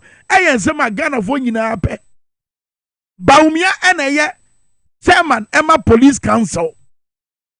Who say yetre ebekwa atia ne campaign bia wo ye nti na me ye sure say yo na me ye sure say wo go post for yechi wo matiko to omunya de omuye yi aya so nipa aduanan so e de omakogu afiase days several days nie omunya akwanya ne omu lawyer for nkasai omu court say omu pebel yes ye mfa mo why and you should read the various commentaries around this. Free the citizens picture no. And just make cancer na dia to. What the photo screen so no mo hwe. Power the promotion ne campaign amanfo ye e wo social media. Ikam set memufo no munja omo mo nko. Ti memufo ano mo ko omo ba bi, omo na mo ba bi a ye be bande omo, ye so omo, e de omo ka nipa aduanan so no. Ye den ne ti ye. Me wa mampanyi nanado ebra na wo petumi no wo se saade we it does not belong to today, it belongs to the past. Police brutality belongs to the past. Nanado wadu mun se no no ba omia ya wo ja wachi manu yi ba omia wo ja wachi manu yi he de waye so protest no wa manone ebra His Excellency nanado wo ko your friends say United Nations General Assembly no and omdi shaw. Yes, dear. Holding them without stop illegal mining. Stop illegal mining in Ghana. Stop illegal mining in Ghana. President Akufo-Addo. Stop illegal mining in Ghana. Release the protesters now. Release the protesters now. Stop holding them without legal representation. Stop holding them without medical attention. Stop holding them without food and water. Ghana's president is involved in illegal mining, arresting protesters without legal representation, holding them for days without food and water. And he's here talking about environmental issues. Stop illegal mining. Stop illegal mining. What a shame. What a shame. As adia wo ya wo mem ne catch no wo gina simpie so wo UN and as yamwa yen sase and ye kwaye ho ban meanwhile wo kurom wo mem wo sase no kwaye nyina akwa na Ghana water want to be produce nsuo and na ye kra nsuo free amanone ebimo and na pure water wo nom no wan hwe yi a ade bi abanum akwa oyem no oyem so ye de waye man no Yagura about one sensemu sabre. National Cathedral some no be later. And somebody want a dosso. O see a dim common so. Yagura national your friends say about one sensemu. And I no pay yani openi bi ebe dim common prof for say HB abatenka. Na prof and in the dom ayo madwen say omo ba court akwaji nchiremu eni nyina so. A beba be ye nhye e de ato about commission no so. So be man ho kwan na auditing akwaso. HB abate profoka pasabre menu abrempan krado wo gina magic one ho wo be mpense mu bi afa na anu abato bi e kwaso eni nia ebetima ye sabre ya ye kwakoto aba abrempan wa krado a aka na say ye kwakoto aba on aka 72 days pepepe na oman Ghana eko akwakoto aba eye okoden a afie ekwa nim no Ghana fo bebre ehwe se nka pepepe yo ene bibibiara ebetimi aye kama nti afie ya bato no I think aye ade ba ko e wo se obibiara ema na ni nkọ ho se de be ya emu beda ho fine na emom na mekai etiefo ene ahwefo nyina se Power 97.9 FM and TV SYZ we are the election powerhouse afie ya bato e ba beto no nsem biara ebe koso wo mu no Kwame ye de beba na ye de ba beso wo mu se de tie na eye kama na emom ene de Kwame se wo hwe screens yi so wɔ akyire a ɛyɛ abatoɔ a ɛtwam the year 2016 and 2020 ana yɛba ne abɛbɔ nkyerɛmu ɛde akyerɛ atiefoɔ ne ahwɛfoɔ nyinaa na afei yɛhunu sɛ going forward into the 2024 December 7th elections no sɛn ana ɛbɛtumi asi fa akɔ afa Kwame nti yɛkɔ a ne yɛ di kan akɔhwɛ ɛyɛ Greater Accra region ɛyɛ analysis of the election results past election results nene you're dealing with a presidential results between the two major political parties, which is NPP and NDC Amanyokoni in the year 2016 and 2020. Into the first region, Kwame and Nayabeshe, Nayakan was a Greater Accra region presidential results in the year 2016 and after year 2020. In the year 2016, Kwame, His Excellency President Nana Addo Dankwa Akufo-Addo, Enya 1,062,157 votes. I know etimi man 52.4%. No otimi wini ewo enkran mantem wa I bra His Excellency John Dramani Mahama enya 946,048 votes. And so man 46.7 votes. Kwame si yakọ the year 2020 a Nana Addo Dankwa Akufo-Addo enya 1,274 votes. 1,250,174 votes. No etimi man 48.1%. And His Excellency John Dramani Mahama enya 1,326 votes 596. Yes, 596. Yes, I know man 51.0. Now Kwame Osha, not just about 2020 from 2016 about 2020. Now do we need 2016 our Greater Accra region, but 2020 pepe no aye to abani biono. His Excellency John Dramani Mahama etimi ebe wini Nana Addo Dankwa Akufo-Addo ewo nkran embumbuni mantem wa wobrekwa yesan kwa near to about 2020. Ye kwa the next region Ashanti region Kwame presidential results by 2016 Nana Addo Dankwa Akufo-Addo enya 1,646,949 votes. Yes, I no mano 76.3%. And after John Dramani Mahama, His Excellency enya 497,242 votes. I know so 23.0%. Now for year 2020 His Excellency Nana Addo enya 1,793,629 votes. I know man 72.8%. Now for John Dramani Mahama, His Excellency enya 652,962 votes and represent 26.5 votes. Now patch say from 2016 about 2020 NDC Amanyokona John Dramani Mahama edenim assign increasing vote for our Ashanti regional going forward. Yebehwe isusan so ebetimi enya our 2024 election yebe sign out no. Kwame ye quote the next regional Ashanti region presidential result 2016-2020 ni sign ahwe. In 2016 in Central region, yes, Central region. In 2016 Nana Addo Dankwa Akufo-Addo enya 496,668 votes. Central region. No man 53.2%. Now in John Dramani Mahama enya 405,262 votes. No a man 53.4%. But in 2020, Nana Addo enya 602,111 votes. No man 52.7%. In a His Excellency John Dramani Mahama enya 524,038 votes. No a man 45.9%. Kwame na no so say in Central region so compare 2016 and 2020 about one His Excellency John Dramani Mahama SI appreciative vote was Central region wo bra ye to aba 2020. The next region Kwame ye kwa Western region presidential result 2016-2020. In 2016 His Excellency Nana Addo Dankwa Akufo-Addo enya 384,211 votes. And a man of 55.8%. And John Dramani Mahama, His Excellency enya 285,938 votes. And a man of 41.6%. But the year 2020 Nana Addo Dankwa Akufo-Addo enya 439,605 votes. And a man of 51.0%. Now for a year His Excellency John Dramani Mahama enya 398,573 votes a ɛno no ɔno so ɔde appreciative vote a wonya 46.2% in the year 2020 nti kwa yɛtoa so akɔ the next region ane yɛwɔ Upper East Region presidential result 2016-2020 His Excellency Nana Addo Dankwa Akufo-Addo enya 157,398 votes ɛno ɛma no 34.9%. Now for John Dramani Mahama in 2016 Upper East Region enya 271,796 votes no man 60.3 votes.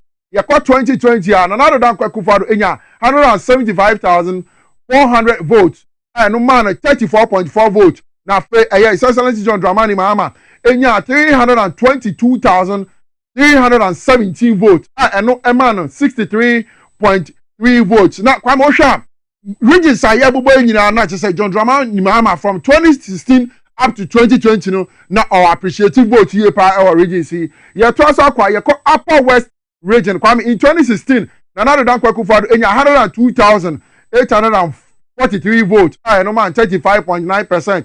Afi John Dramani Mahama enya 167,032 votes no man 58.4 votes. Yɛkɔ 2020 and Nana Addo Dankwa Akufo-Addo enya 105,947 votes no man 29.9 votes.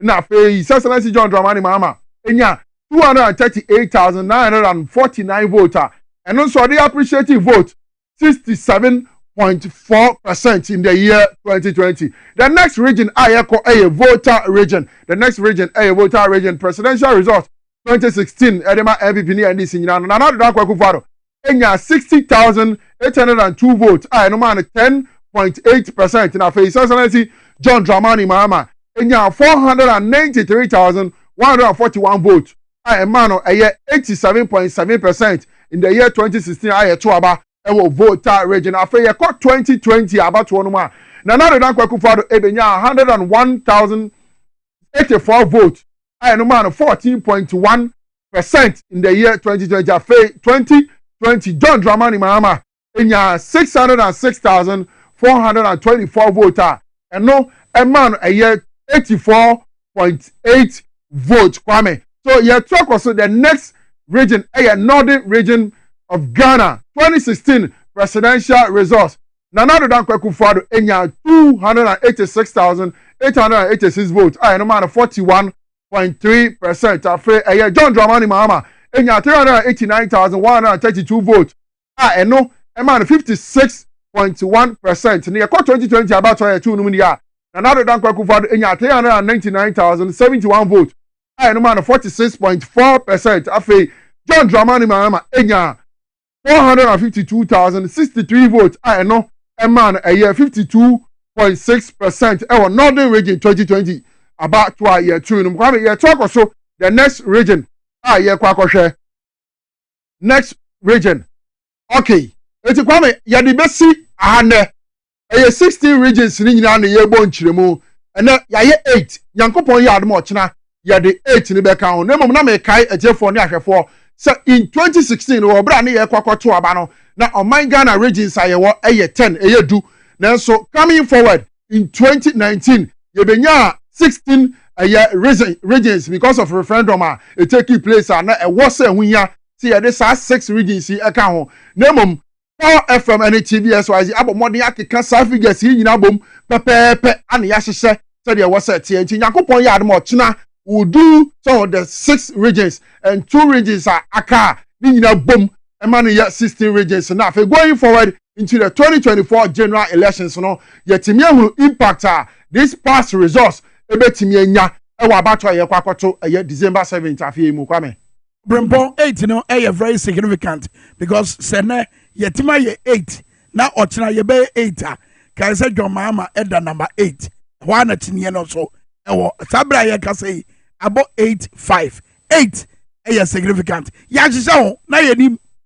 oza asem ni asem abechia even in the divine world no divinity is speaking power na say oh be one abeko one ogwede ho one ochina ye beji nchiremu bi sabra ye ko abato mu nsensem o se NDC amema me mansem bi so a wo hwe anim se abato commission beba no ho kwan said be a forensic audit ebeko so abato commission ye ne ho tintintiniti eno ada ya alankodwo chematen edit statement ba bonten a wono so kire say eho be hia say audit no ebeko so ekuo bi a ye fra no United Voices for Change also ba bonten omo say omo court na omo akwaji nchiremu ene nyina so a ebe ye nhye ama abato commission no ama no kwa ama bibi says Alan Chamati a statement in ye or say I write for and on behalf of Alan Chamati, independent presidential candidate, founder and leader of the movement for change and Alliance Revolutionary Change. The M4C and ARC have noted with deep concern reports reports of compromised data in respect of the current voter register that the Electoral Commission is preparing for the 2024 elections. The EC has accepted the authenticity of the reports of poor data control and has indicated that they are currently conducting internal exercise to rectify them. Now, some of the basis say, EC no, based on near or no adjatum say, when we say a young from Swano, one man who kind na auditing and control. Prof Sylvestine ewa say ya meneno eba bedi nkomo Prof eye openya wada United Voices for Change Prof eye Ronald Entry Sylvestine and now Prof Entry Sylvestine Ronald said obesi akani bia eziwa Prof Agwaba minu akwame happy belated birthday so fantastic masamni ye dia asem moso mo court mo kwaje dia Kwame mamenchia Ghana for na memfa enchiama United Voices for Change in Penny 4 senior chama untumi kan ye no there are 1 million ways to win the elections and so yes we can say there are 1 million ways to make sure that the right thing is done nti asinu na ne say enioma na ekoso Ghana no ye wo megana ni ye wo Ghana ni de ye wo hwe ya na wutie no ye wono so Ghana ni before obia turning 18 years na ye ni MPP ni ye ni NDC ni and Kwame yamma Ghana frontier say even after your 18 years no nobody is called NDC ni and MPP ni we are all called Ghanaians ye Ghana for enti o mine kan kono o mine mpuntu o mine asundwie ena se wo ye MPP wo ye NDC o wo se o mane hia o first ansa na o party nsem abam babia Ghana gina no enye MPP enye NDC sem babia Ghana gina no eye Ghana sem enti ena ye kasei ye hwe anamo a Jemensa Dr. Bosman Asare Mr. Stephen Banobio any isi no A2 a eya anamo a emakuro bo Kwame mekase no citizen is having the decision or the choice to choose violence. But violence and wars, civil wars, are the sole decisions of elected or appointed officials of any country. Me amiti hey, me da kose me kwa kofa tuo, akwa kotu aban biagu, ana me kwa konto kwa abonten. Se omani mu dwa, se pepepe yo eye adwuma. Me amene wo kase mintim fa pepepe yo emma omani mu. Okay. Eye nipa na ayato abayi no. Anase de yamani tumi no na namutuo ene de basabasa yo anasundwie beba o manimu enti de isi no ye no eya namo a de basabasa yo eya namo a de ntokwa eba o manimu ene ne yese ye ntena se enye nhwehan because asante se panyi na wotena fie ema yewe nanka no si yebu nanka wefo a ye de ne ka ho ye ntena se ema isi no enwe nanka na ochina bi no ye kan nan kan fo mo Ghana ye de aba be ka ho enti ye ba be sori atu anamo a ebe ma isi no se bi na adwen abafie na waye de eye ene de yetene ba bi se kasa sa no look isi no oso ogusu a wo ye register ye begina so e de ato aba de ode abato amanyofo ni nyina anasa amanyoko na anim no nyina no eye provisional register adan ye ntwan mane nwie ansana ya me man se me so gusu a wo ye Kwame asama o kano enti ase omu But say be a ote or maybe to say America. And I will cancel him we are. And could be a better. What or maybe to say UK. And I will cancel me and could be better. But what you could can kind to say Ghana mu. Now will be cancel we are trewa. Hame. And now some was say Oji. Now the koda. How many times? And I have to say, oh yeah, you oh mama yamre. Na hwehwem wi ye de mo final report no ebeba Kwame enkrofo ye che omo se omakowia BVDs no what ho azem bi dabio BV house machines no what ho azem bi enti se nipa ne say we ye provisional voter register nyantoboase me the final one no ebema wo no was be catch us say oh mo issues no krampa mo raise no and these issues no mo raise no issues aye hodwuma dada 2 weeks atwam Part ni say, the was say wa correct no. Fama ye na yenhwe. Kwame Minkah we asema edi. Simple. Why ye we are done with it. One can say we are doing it oh. Brofo, we are done with it. Enti ade ama ye wie ni de eda ho a as at when you request for meet my pajama. Enti ade na Ghana for we enya NDC for na ka say Ghana for say easy. The was say wa ye wie no Pajama party for na asumdwemra omanima isisi dabi. Why ye wie na da ho a Kwame so na ye jemensa. Na se why ye wie to say de isi ka no. Na se NDC for say pajama ma wan ka wo be paja na asenka pajama mo. For asumdwe na wa ho beto no. Enti de isi for no eye no. Bro ne because they've taken an entrenched position. You hear how preposterous isi mpanimfo omo kasamu tintin ya o ma ye na kire say they've already taken a decision. They've taken a position. Na me na me buso bi. Yeah. That how can the EC leadership be so daft and dumb as a linesman for a football game? You forgotten say o share them no. You were wearing a football jersey of one of the teams. Opia bontia akọ field no. Obu refi omo say nko mbe yi sa jersey na jersey of one of the teams no obu be say nko mbe yegu ho omo dey do football field no so enti ebe na the other team no attra still. That is where we are. The communication, the posturing, the comments and the position of the EC clearly show that they've taken a position. Okay, you remember court no so na edie na mamunya akukoduro ene gidie say mubenya bibi papa wabra mutu court na mo you remember so but answer no yenhwe nsem ni bi abobo aba proye na wo abato nwomanima NDC amema ma so mama eye menhia ho no edie no menhia south story no story way ewo asase ana we yes asase ofo na yes story was say menhia south MPPPC to petition Attorney General over illegal voter transfers.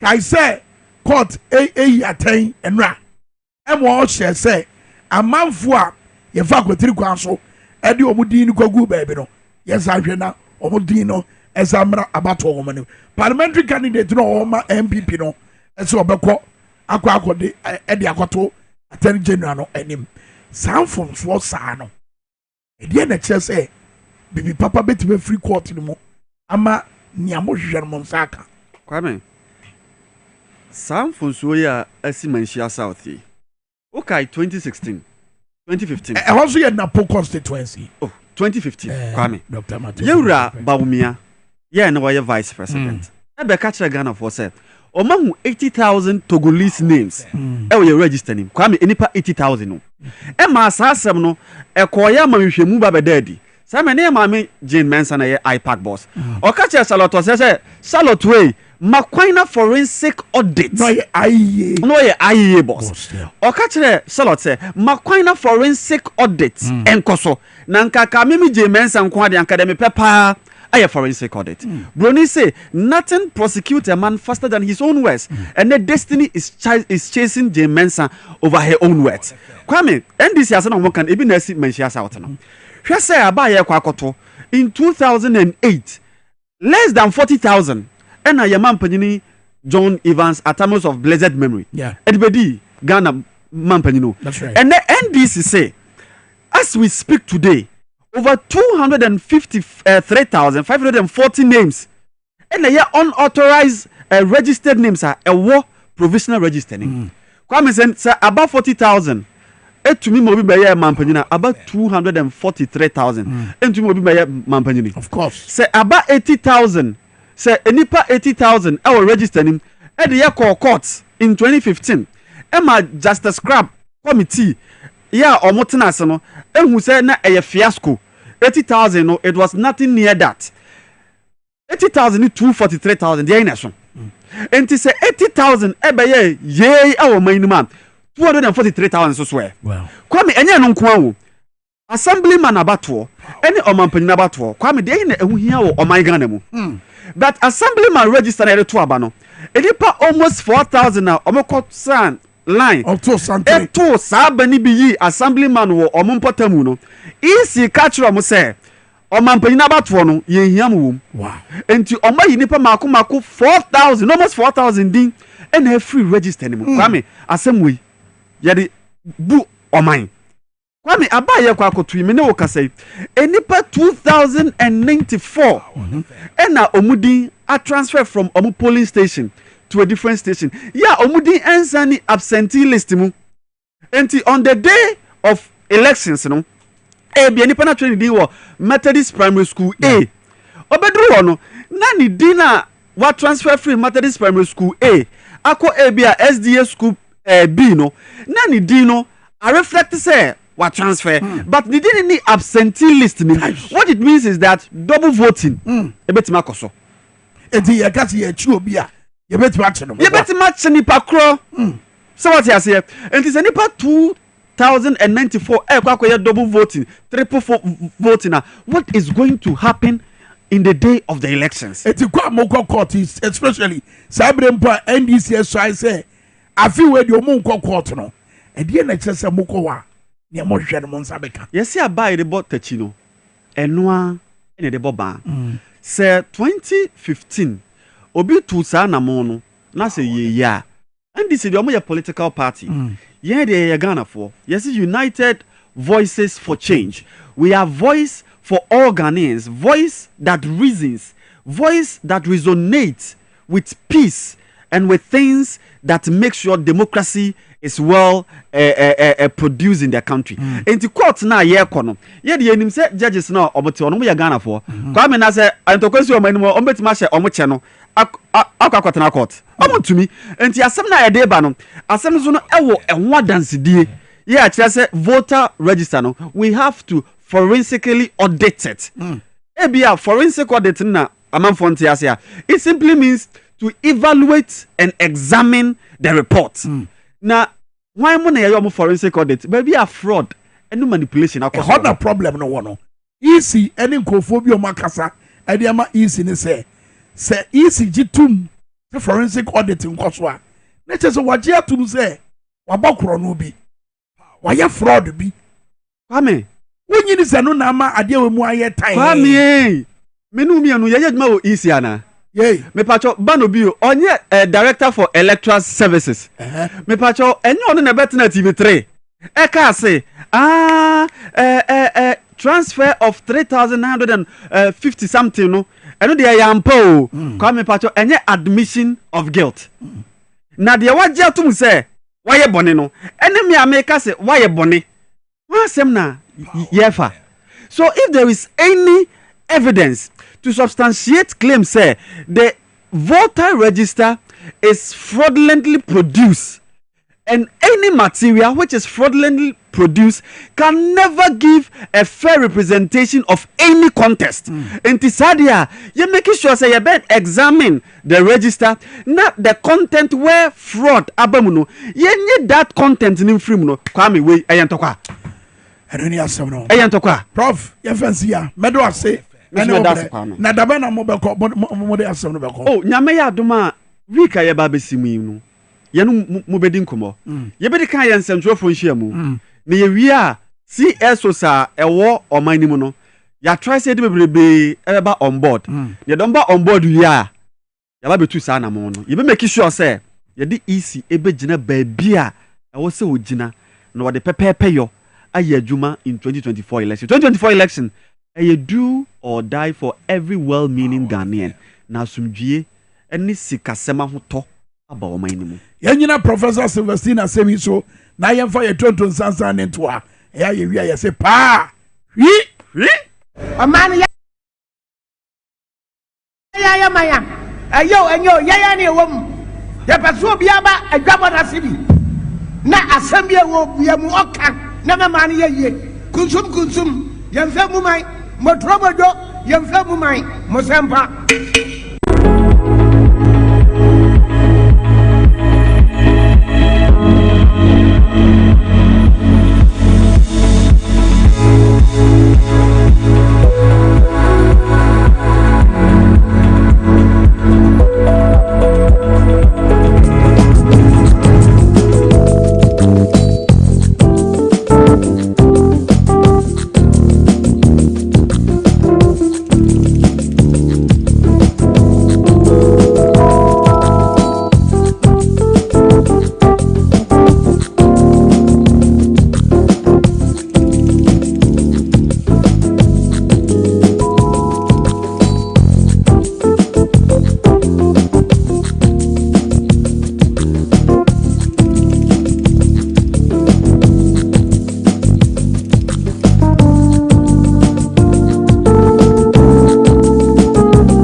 Efo yi kase ebranie.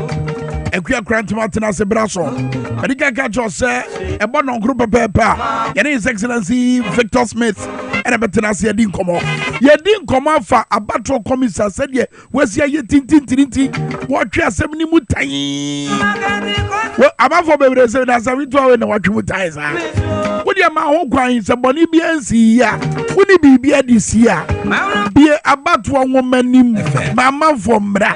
Ye behwehwem efi wo mu a ye ye frim. When the woman is saying His Excellency Victor Smith baba betena say na ye di sound come on.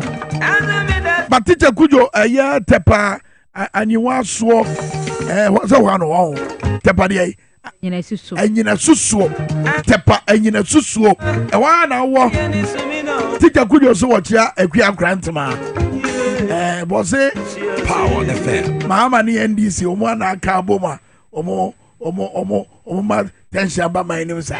Can you imagine? Just as of mine the on Tibubi. Anthony Brews or Shaya Free or Boase Crespo Fufuo. I say Ghanaians should not entertain a party who does not support the Edmond Niadi was the MPP. Shame on you. Joe Tay, I say they have succeeded in robbing the country, but they cannot hide forever. Edmond Niadi, as I baby was a shame on you, eh? Aaron Bebe Shukura was a Kwame. If it was some other country, and ya teaching demonstrators is here, come on for best sorry. I yet change say, but you know, you can't want to say, you pay your more, you know. Oh, Anna, Equia. Kwame, Yampedia Omuyeno. Na I was a Ghana phone, you know, sorry. And when I was saying, say, Uncle, now say Ghana phone, you know, send you boom cry. Na send your course work, Master. Na post phone in a Ghana and paying for who said Yomuyeno. And ya dear Rebua. I tell Nankin say at Antrene. They say, I just say, I tell Chia and Ghana phone, you know. Until I say, sorry, not your common sem. But I quite say, Hunty. I'm out for the social media. And Kakra. Yeah, Musi for more. Anyway, dear and Crata, they can't pay. Yo, Kwame, yeah, my at here for champion, na ya de infonica said you medino, and na Emma at here for and ne pay. Na Osha Daily Post, Coracrata, Mede, I shall say na.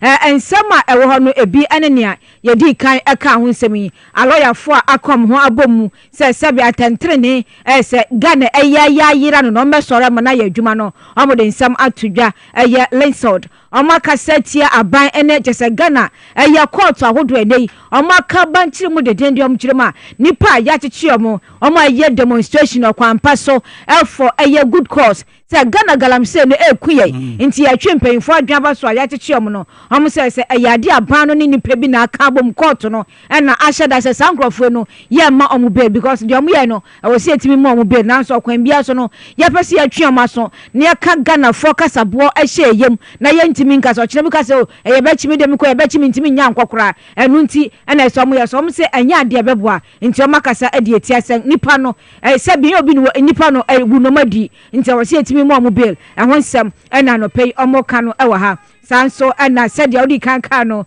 ewura eye do big o kirem say dondo afro tigale ifrishia mienu pe adwuma no ntimi nya enya adwuma bia na ade ahopoko kwaji kura kanzo enya wa nyanwe wa puragu mo amonwe mo ade wa puragu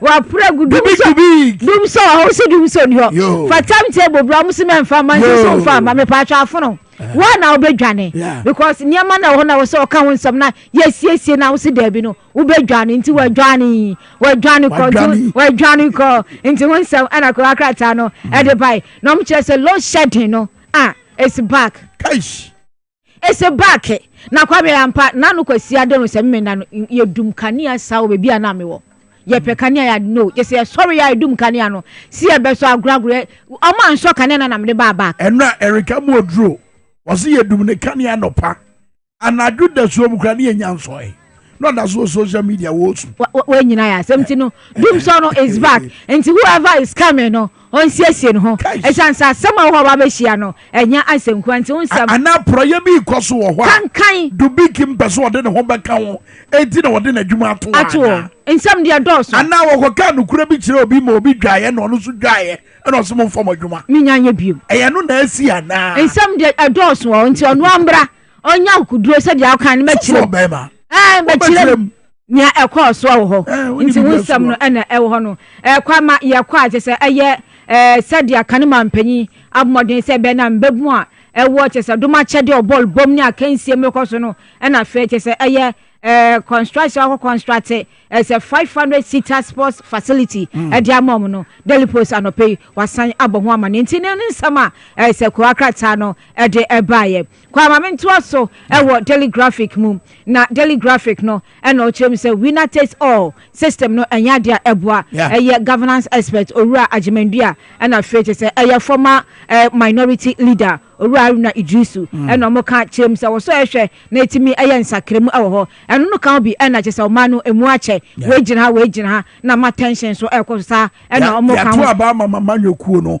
me na maji bibia aboso me na wo se me ye bibia eno no wonsam e na o mo kan no o mo se ni muayen nti yenhwe na yensisemu me hunu nse aba we bai no de akọ empempenso a esu bi ma da deep se wuni mu a ye ma o mo bi ko football wonka wa ye ma mbo bi ye passe ma mpo wa bobo bi nti ho nsam no na omodi abasa so na Sandra Ghana Journalists Association se eye omo dwumadia omodi abaso board be man santwerefo bi no eno so ya pa wontuma nipa maako eye 32 ene media houses ahodo na ya bomodi ho nsam e wa ha nti no omodi aba so kasa gentle na e be ma award nti go betia modi akwa o kan okra na o kan sempa ne dia peja ye ma award David o be more fire bia obi asame mo ache o be more fire bia wo nka ho Mogabi ma asame mo ache nti Mogabi say ni di mbam da Kwame Minkah mbam ohine ba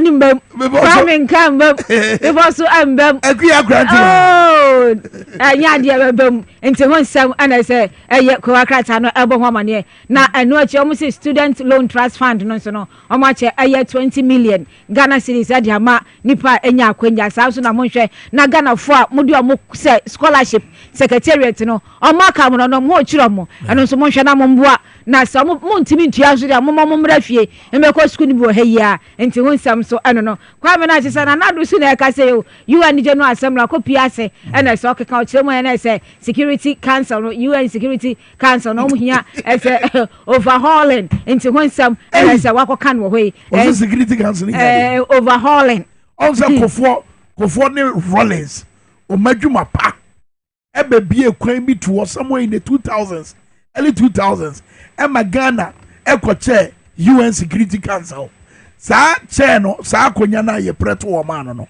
ekufo ado enedi hu de kofo madwuma mo boy ye ene Rollins madwuma mo boy ye eno na ma Ghana ho ya kono Emma ekufo ado hunya sa akonya no eno ba ye de no wa ya wo deserve mpo se wo beka sa asem se UN Security Council no e here overhauling na say awa just Ghana ne dia na mani mu bambo mu nsam te say kura awa wo me acheche ya chi ne aka nsam so na pabam won ka wo hwe ni wadwane na akọ na akọgina so hia hwa hall na Ghana no hall no watimi abi wa ha de nti won nsam na repa no e de abatu dwa no nti ya nto so na yanko anim sansam kro na so no na nado awa ha na asem ya ba ko wo Ghanaian Times anim no awa ha chema de sokọ eye aboade mpatema bebi ese eye power installations ne ewo no ese epoaso che ne mframa no e didi kwa ase agese dan kwa me wanhwa e di ohaw ebeba nti ho asem ene ese eye ko akrata no ya boye kokko nti de na eye ewo ho ewo se so ebe ntena ho ama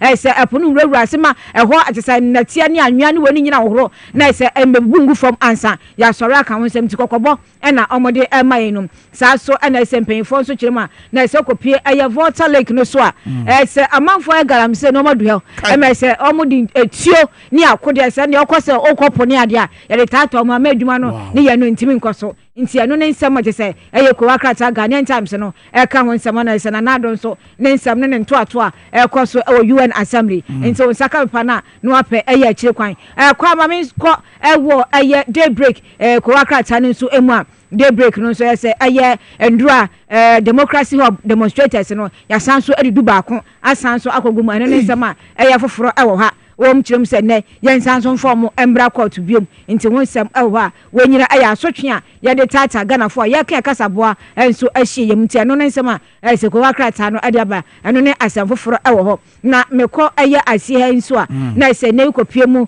ewo te sɛ University of Ghana se bibia nkoso esan se aye administrators no kyerem se omokɔ aye strike ne nyina no aban kwase ebu ode bu Ghana adwumayefo eni nti ne ne a ekoso sanso no wura bia Ghana ni de show amono ne o chemso ko piemu awo airport a said there say extortion ekoso ho no enya asem kuma eno nso ne nsem fofo extortion say wo do a ya jiska feska we bra mo na jiska our immigration ya work officials ha ho no na ya jiji omuska o se na nua no ba omo no omo jisa o se ska no kura otua ne nya ne ya so otua ska no demanding for receipt no ya ma no o se sa charges no na se sa fine ne de enya de a ya fane wa ya ba receipt tua receipt bi eni nti ano na asema o se oba omo se ne ba passport of Felix o be endorse ansa o de abanti no ya charge no otua ska na wie o di receipt ya ma receipt na se extortion ekoso ewo eye amafo bi didi o madwen ho papa wow sana asem no tie nti o se ehwem na katashe no proye no ebi ana ekoso ewo eye kotuka wiem shengira nti Kwame anope no mame ngina no so na emfa mfoni kasie no ensi ne fedwumadi aka no ya mfa nto aso ya to aso HB ambassador Victor Smith aba betina se na ya hye enkomotwetwe na se ba message we free Samuel eye besie Arthur was Kwame mabodi imprense is Ghana worth dying for media migusu amedwene ho nti Ghana pa man ya safata se ubewu ama no Kwame ense mama brobro so na no pa di eche nkura yo Samuel base yaza o message no era mbaba shukuru da se wodi achi Alex Prince wodi achi akusika rescue mission wodi achi on Facebook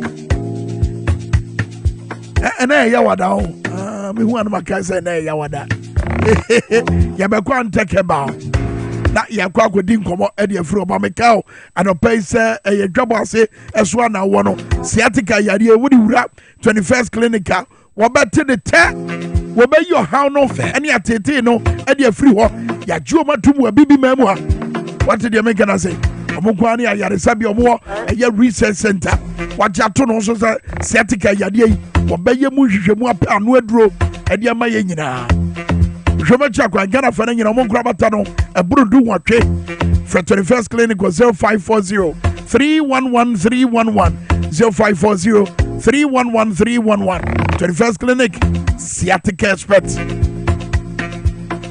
power the ohima sajua betena se braso se beko antekeba na Spanish enupa no honsem no won kan kyereye ohima agwawa ya oheneba awon fe na garo say Yehowa dumo me ho ye pa as always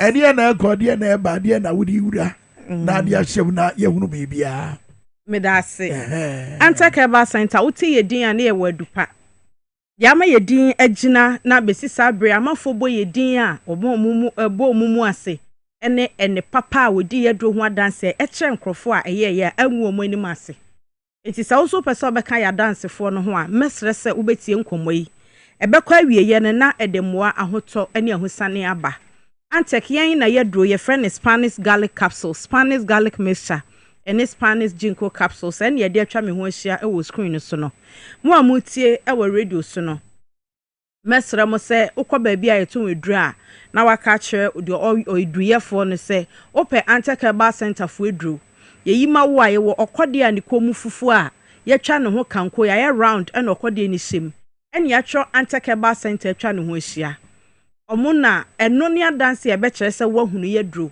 onomo so a ebeboa wo asedanka nyankopon a oboye ne wanya ye kwa na ogya ye nepa a ebeboa boye ho ban eye free ye yare ene amane hunum odofo there is this sweetness this feeling a wako check up na wako hospital doctor ahwe be a full blood count na wawie niam mako be 30 na ewo sheet no so no na emu ba ko kra ni ho adi fo wom ni nyina de sese bi a range no e bi a from 30 to 45 na udam be 31 32 ebi a range no 1 to 5 wobɛhwɛ sɛ wodam bi a 2 wobɛhwɛ range no ɛdam bi a 4 to 30 na wodam bɛ 6 7 feeling bi ani hɔ ɛda kyɛn saa ɛno no ɛba saa na aka kyerɛw sɛ wobɛwu a ebia na nkwanhyia eti ɔdɔfo Spanish garlic mixture duro no fa ahoto so nanum bi ɛboa papa toxins agya oni peduam sade bɔne esi umogya kwan a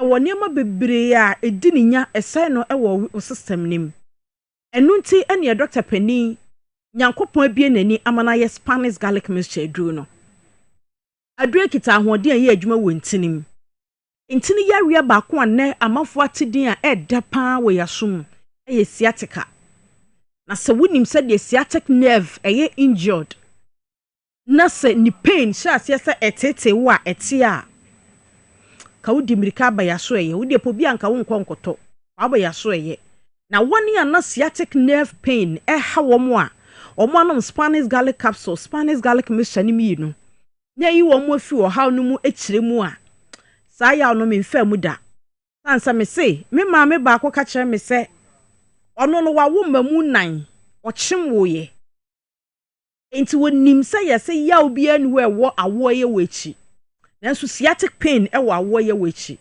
megye no di awo de ka wɔ hwie be na nsamebo a o de nkyɛnkyɛn na wɔtwe no wafrim na wo sciatic pain ne betena wo so a henko adan na wonnom aduro sabre ya hyase adan na wonnom aduro wodo akyin atwa kada ne boden agye nnuro te sɛ de oba bebie pharmacy shop na so amoawi ye de enum ye no pɛ ne bo fofofo from drugstores and herbal centers abekwa akoto anom ye friend Spanish garlic mixture ba konso ye Spanish garlic capsules aduro ni din sɛ na nye we nsuo to pa ye ni so onom Spanish garlic capsules no a eye capsules mu ahoden ɛna sɛ onom Spanish garlic mixture ye friend mixture nche sɛ de nneɛma bi afra garlic no enti ɛboa ɛma saa ahoden a ɛwɔ nipadua mu a ɛne na ɛbɛboa ama sinto timato ana mpraye bi aba ɛwɔ nerves no ho no a ama emu ya wo ya na vibrate a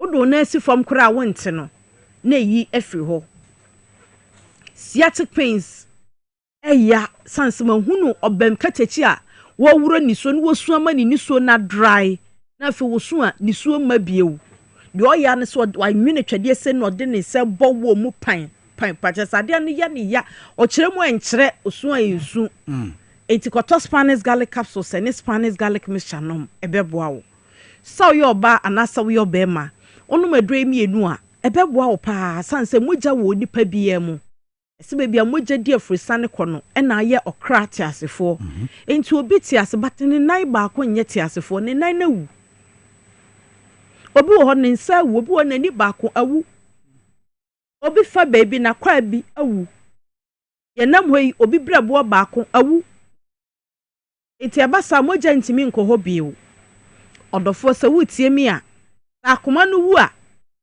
endo ya ho hwe enye yi o on na adwuma ni se opompi mogya ogi mogya no a wadidi emuniam papa ne bone nyina wo mu no egu ni wan chamber mu na akwakwaje mframa e de afi wahra wani mu na abeto na ede age eniam papa e wo mogya ni mu no na asan de abefa wo nipaduam na akwa anim akwakodi dwuma sese die si ade amekan eye anibo tete kakra bi o sesi amekan se ya na eye o ekobasa na sa wan hweye na mogya no kwan no sade boni kokosi mu a wudidi wonom nsa wudi sade anuane wudi asikyere anuane ka asikyere anuane ameda bi ka last time me sugar no wadi aburo sugar Monso wadi banche sugar wadi body sugar body no ni nyina na bo ore fi kokwa na ni nyina sugar enti kwan a ye fa so enya sugar no ewo ni paduam no eya kwan wodro bebre nuane a ye di bebre ene de ba saa ne amaniama no nso ene ekwa akodane bad cholesterol esi wo mogya kwan saa de boni no kwa kwesi wo mogya kwan ama mogya ne ntimi ne afurisa ne sɛ de sɛ ne fata enti ya na ye tu fo sɛ obetwan ama yare na ba na wakoto edura na wasomami akoto edura ba na de wiwi ansa na hoto na ba no ene anan na wonya ho aduro ne ye ne ye yare da ho sesi ano de ye hunu ne ntam but ahodaso ne bema achia na emu yi esi akasabebu nyina de ma yento Spanish garlic capsules and Spanish garlic mixture mrel ebe mo asori agya won na so bi se moja ntimi ni afrisani wo mu yi a tie ni ma mbaba bubo so yi ato de bi a woda sori age so do na pempem ho saa nsa na yeti wa wate ana wa wuti a wate etu da na abesori ana odwendwen because ebi wo kra abesori na wonsa uhima ehim obi so oda sori o peso otwe ni mu ohim ne nsa na ba akokọ sori na ba akoda ho se ba akono still wada odofo wan hwe yi ade bedi akira ba no odo na pempem ho bie wa enye yi odo nsa ne pempem ho bie wa enye yi o enti koto adronum ye friend Spanish garlic capsules and Spanish garlic mixture afi ahoden beba ntininim se wutie me wotena se kakra bi na anase ayedua koto Spanish garlic capsules and Spanish garlic mixture ahoden ne beba ama ohaw na ama sa enso no gina wona ase no ni nyina afiri ho se wutie me woda sori ahonam nyina ya wo ya ana de bia complain na meti ya me ya ena me honam ya me ya de bia complain pains a koto Spanish garlic capsules and Spanish garlic mixture nenom ebeko e ma me bi se otesa da no na me ka se obi a woda sori ahonam nyina ya wo ya ena o se me sciatic pains ya chi de bi wo so me body nyina me ntumi etie ne se body na aduro wo ho a me nkotonnom na eja me manage me sciatic nessa wosi afi wonum to abako to amienu kro no na ne we fi ne ho kra na one ne baba ko udi nkoma no se ma me na sciatic pains it say ono se wa kai mi o no se wo yare no se ai me kai last time ma me teye no se adai no so ne honam na ye ne ya ene wa kwa akoto aduro se honam ya ne bejai ene obekoso anom no wahwe nyame etumi ode ase ne habani nnu bremu Osi free so o kasa asem no besi na wonyan antekeba center dro no no wonti sciatic pains ni bio ne honam ya na jai osi na meba na moduro no soso e ma yetimi da na me se ane osi akane no obe mpam sana ade ache ene de adwe no prepare ne ho same koda otoho oda deep oda long hours wow nti oba sori no na nipadua na hyehyɛ fine adupapa wo ho Spanish garlic capsules and Spanish garlic mixture to be nom uyo ba o menses meye no akoto bi no wanom na aboa ma menses number ye mema no mo bo mana bro wo mpem kafra mema no bebre pretend aba o se ya oboa na o se si ya de uje mu fu se de na ye wa anya hwe koto adru nom e friend Spanish garlic mixture but sister enyo no awu e system no say emoja kwan no musia ntini no ahode no gaga no eye ntini say emoja ntimi nkomu yiye sede sesede bo edwuma nya abro no obo monkoto adru friend Spanish garlic capsules and Spanish garlic mixture ebe ma ahode na sen aba ubesia pawa ama ahode ni anije abafie e na ba na da screen no so no WhatsApp ya nanka ye pese ube record WhatsApp audio message eno no de doctor ye de oye nyina mpo wie no odampa mu a okuti obema mu a so da sori a na wetie na abo mu nyina na obetimi so afre 0266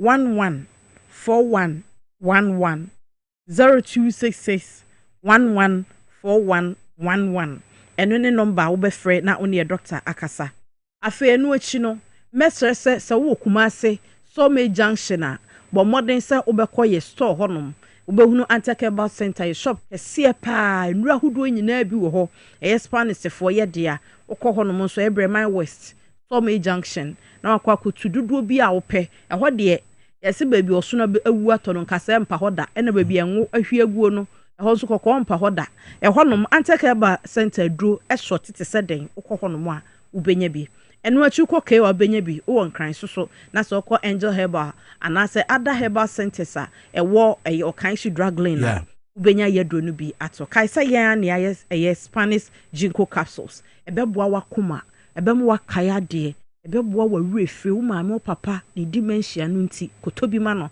ekita antioxidant ebeboa ho ban every cancers ho wo cancer cells a ebe slow ni growth na aboa ma skin so ye fefe fabrebia na we suro ho akama nom ne supplement ebeboa wo onom Spanish ginkgo capsules de na daka na green a eboa check wo se de be ya wo anxiety obi wo asa ne yebhihye no asa bibi besi asa waye boni bi asa obi bo ne hopo oto aduro nom your friend is Spanish jinko capsule say yare nom ebeboa amasade ni nyina afu amafu wadwen straight na ye ka asem kyerɛ so a obekai mame fasida ema eye akroma d4 fa mfa goka engineer eye Els Bernard na fe oboy ene eja Alex ya omu nyina aba ewo TikTok so baso akisi entry ene abusuafo join yen ewo social media nyina ye do omu nyina ase ene anwumere so ye besan ehia na de odi kan me ho wo ha Emmanuel Agboji Agboja na fe ankoma ene Alberta Nyankopon hira omu nyina Omunyina our TikTok. Now our Facebook also Power 979 and a TVSYZ Ghana. Adam Mohammed, Samuel Besiatha, Maria Adam Alex Pencil, and Afenso, Jan Tem. Omunyina gu UK ne Ghana almost DHI and pay. Yes, I do. Antageba, Wabu Juma, Obasa Joanna Ten and Carabuzia. Ebraso Chebiano or minor Tenasiano no. But in the next 8 minutes, young co true West. Na yani omunin komo emfa eye apomodema pa omodema Ghana ene Ghana fo nyinara. True West ayakrado and pay with DwaboAse our Power 97.9 and a TVSYZ. True West etiemo. Obibiara.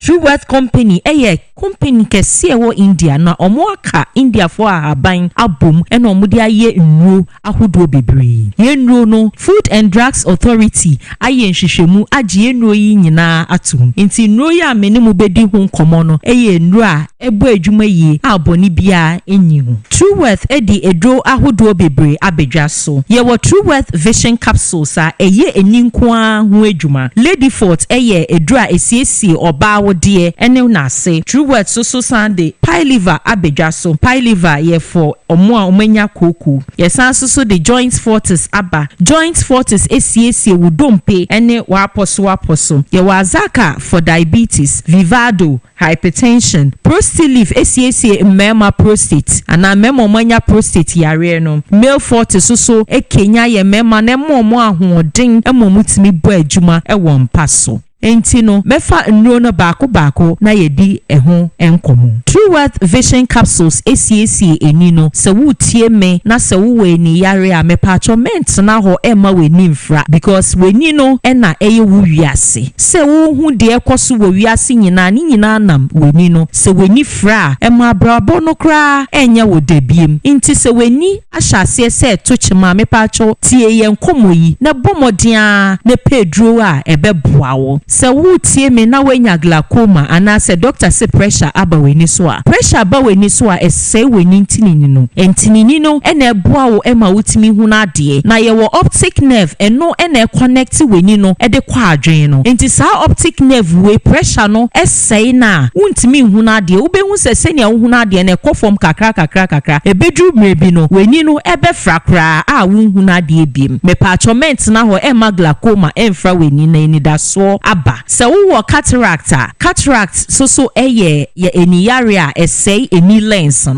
no ena kane atoso a etimi boa wo ema wo huna de na se wo lens no ete esi so a na se cataract baso a blocke wo lens no inti kane atoso a weni no ntimi huna de na weni no ewo sumu inti se wutie me na wenya ate a True Wealth Vision Capsules be boa wo pa se weni ewo other problems to say etaye wo hene epunsuo eye kokko ade wechi a wonhu ni ye ebenwa wonhu ni ye weni no eye wusi unam ewie mu a wonhu na ade yi a edru ebeboa eye True Wealth Vision Capsules no bomodia na wo san enke bi na wo soso wedi adanse True Wealth esan soso the joint fortis abedwa so mema menom ne me papa penyimfo a musisi etaye moya wokotodwe etu odwedwe eye wo ya ma wontimi enante kra se wutie me waposo ta tutu a enye painkiller ena eye solution enye painkiller ena ebema yare na akọ eno de ebema ya ono abrase ebesan aba wuhia edru a ebetu yare na ase enu nti na ye de joint forces abedwa so no wonom joint forces na esiesie waposo e ma hoɔden esan be mu na esiesie ade ato chima wo mu no sɛ ye wo cartilage na na sɛ ade a ye friend gregro e wo joint ni mu sɛ no na ato chima esiesie no na amase ya wo ni nyina akɔ ama wa hoɔden asa soso ebebiem mede ye numbers no etudwa sɛ wotie me na wo yare bia a wo pese wo ni ye ndi nkomo fa ho na ya kyerɛ wo ye nuro no de ebeboa wa me pa atwofa ye numbers we na frɛ ye na ye ni wo ebedi nkomo ye numbers ni ye 0558 724302 0558 724302 anase 0595 58 2628 0595 58 2628 ye wo lady fort a eye oba wo de ene nase ho adwuma ye ma mutie me ebia na ubu nsa embeyi ebi mo wo hono ma ubu ne nsa eba be 1 day ana 2 days penetwa ebi mo so wo hono ma omubu o nsa bosumi we ya the following month emba be 2-3 months no ubu ne nsa kra me pa cho ekire se wa wo de no nioma enkoyie wo hono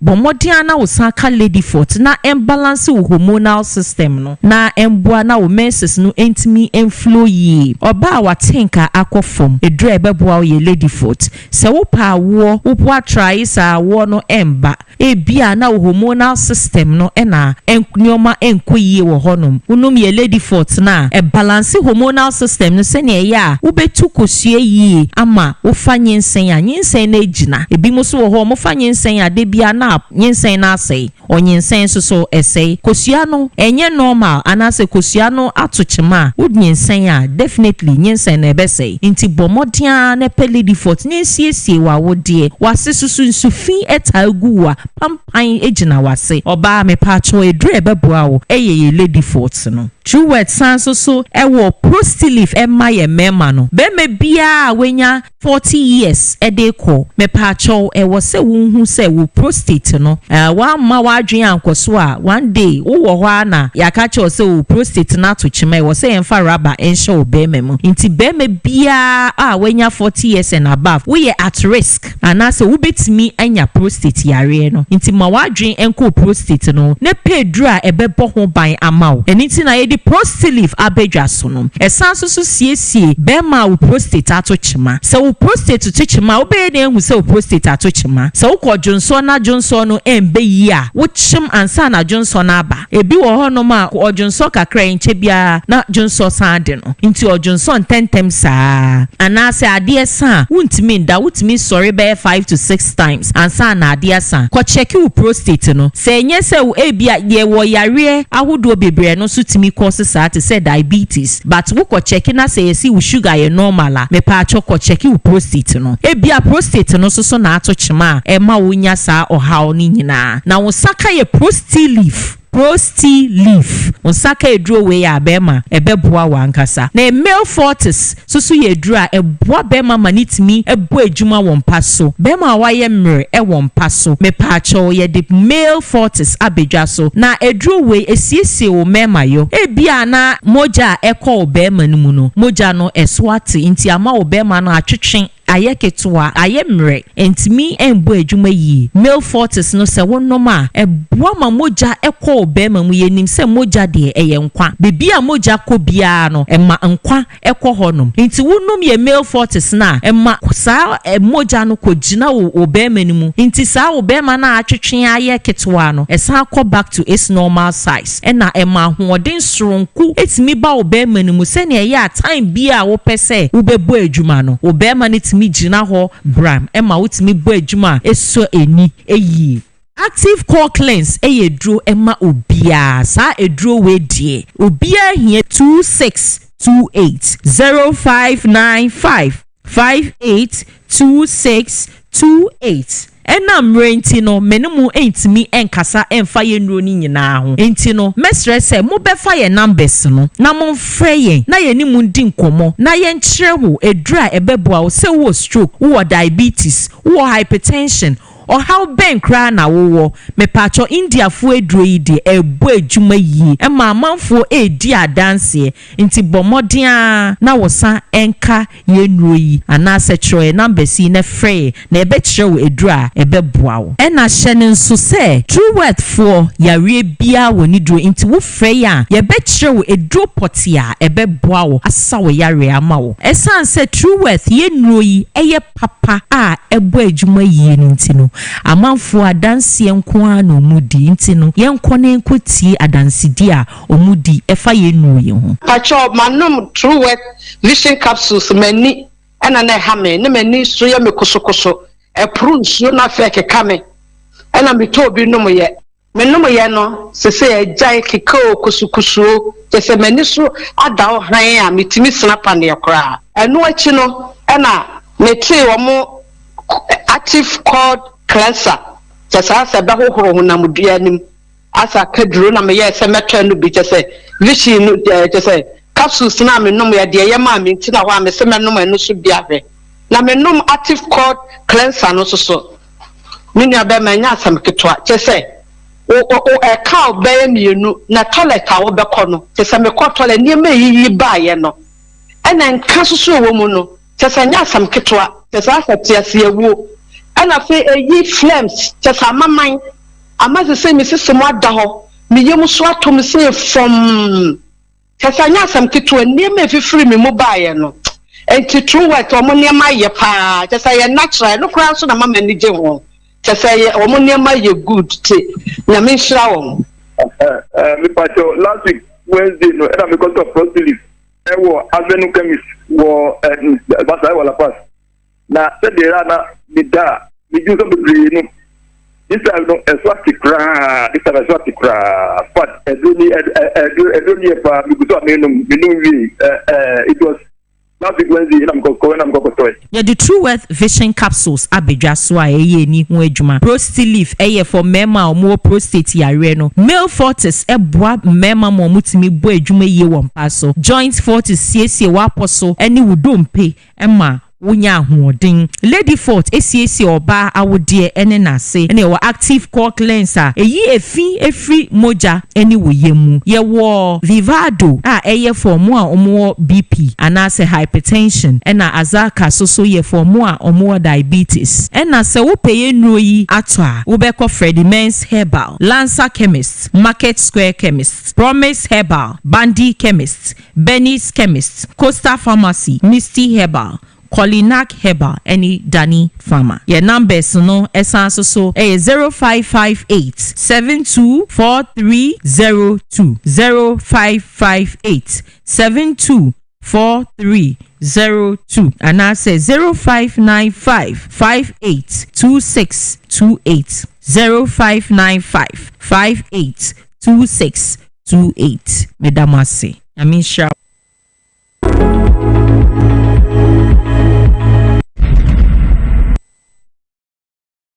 Na say minim de yemi na nti kakra na mabra wo na me so bra na ni na yetitriti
TVXYZ live and at TVXYZ Ghana, XYZ broadcasting with YouTube and at so TV XYZ Ghana and so ewo Facebook and then Francis Teyechi Kobe and Nemehuna Nopa who kusi anopa sana and as wo pia wiana utu se bibi tanado and now His Excellency Victor Smith Abentra. Okay, Matthias here. Well, Your Excellency, akwa baby you. That's Kwame. Fantastic. Medical chair for. Yes. For the entire chair, actual phone also. Now, Mr. Emiraso. Say, you bisap your man penning. Say, assurances now, the Magana, at the time of his swearing in, the first time, he gave assurances. He said things he has not lived up to. He even said, if he fails in some of them, he's prepared to put down his presidency. Wow. One can. You know when you are in him, so can be bisa. Yes. And Brian to see bisa questions. Say, no, so Kodana Dra, Obisan who say, have I been successful as a leader of this country? Presidents now, Okuya, third time, as an Sakano. Obisan said, does he think he has been successful? If he asks every Ghanaian, apart from the ardent MPP for the Ghana sing kakra huno, most people will say to him, say, he has failed this country. The way he has brought Ghana so low, because of omoni enti, obi to meet the attempt. Kaka yen 70 bi o kan no. To say I'll protect the public purse. Yeah, but Galam said, if he fails, he has failed. But then the presidency better so. He has failed. Anameboa. Yenye who Galam say a destroyer. Yes. And some of his appointees to meet just in peace to me kase. Obi abetata I go ahead and do the Galam say. I want to me yeshi. Oman penina na Akufo-Addo to me catch Professor Frimpong Boateng. At one time, a friend say, I'm not for be if you like small scale mining, say yes you. Yeah. Yeah, illegal small scale mining. Yeah, there was a company called Heritage something. It's somewhere where forest reserves even. Power FM. A friend. In fact, Gabi no friend first. Gabi say sue from Pombo to say waboni didn't report to them. Report to them, yeah. Also, but who friend me? Trying to discourage me from doing my work as a chairman of the interministerial committee on against illegal mining. Yeah. Professor Frimpong had gone to the place with Galam Stop for Ministry for Lands and Natural Resources for Minister Kahun, Information Minister Kahun, other ministers. The president composed the cabinet. Say mun tu anamona mun stop us adi. Na Gabi friend and or catch the Gabi who knew quite will be some questions. Into your local category of friend president. President Nana Akufo-Addo catches the Ude Jama me handle. What? Is that a joke? Why appointed committee, the ministerial committee, or against the wrongdoings are Eddie Ghana be with some pensuya, yes, you near sema Apple Kwame who's a pronunciation change color. Really? Now say your young boys see a demonstration against that. Now a policy for I don't know which law gives them that right because we know that which will be within 48 hours, and this is woman the bail. So under which law can you keep people? How did that happen? I'll make an appeal to the IGP. Say, you were doing my mum, but Kai say, a man be so, and I'll cite an example. Romania said that they were too young to know. Ceausescu was the president of Romania. And I don't hear demonstration against him. Said the woman, we use soldier for no, and I dare police for no more demonstrators. They do maybe so no. They turn the guns on him. The soldiers and the police that we use no, they turn the guns on him, overthrew him, tried him on Christmas Day, 1989, and shot him. It's Romania. Bucharest. What party say? The me party say demonstrators here. Say be who for who take your move for this this. So we say okay. So Oba Kwaye Oba Bumra Ibia Obaka said they attempted to enter the Flagstaff House, Jubilee House. And but you have within the law, that you have to give them the bail. Now, if we prosecute case, so if you don't want people to even have access, family or lawyers, to have access to them, just you do dictatorship, they want to bury this country, and he's standing in the United Nations, the president, and saying we will hold free, fair, and transparent elections. How can I believe him? I didn't try. Nipa Yekuo in Techimano, what has he done about it? Is he saying that he's not aware what the police have done to these people, the demonstrators? Is he blind to all these things? Hey, no, it doesn't work like that. It continues this way, the country is sinking. The country is sinking. NDC, for if I can link it to the NDC demand for a forensic audit. But answer about me, I want to your boss. Okay. Answer about no.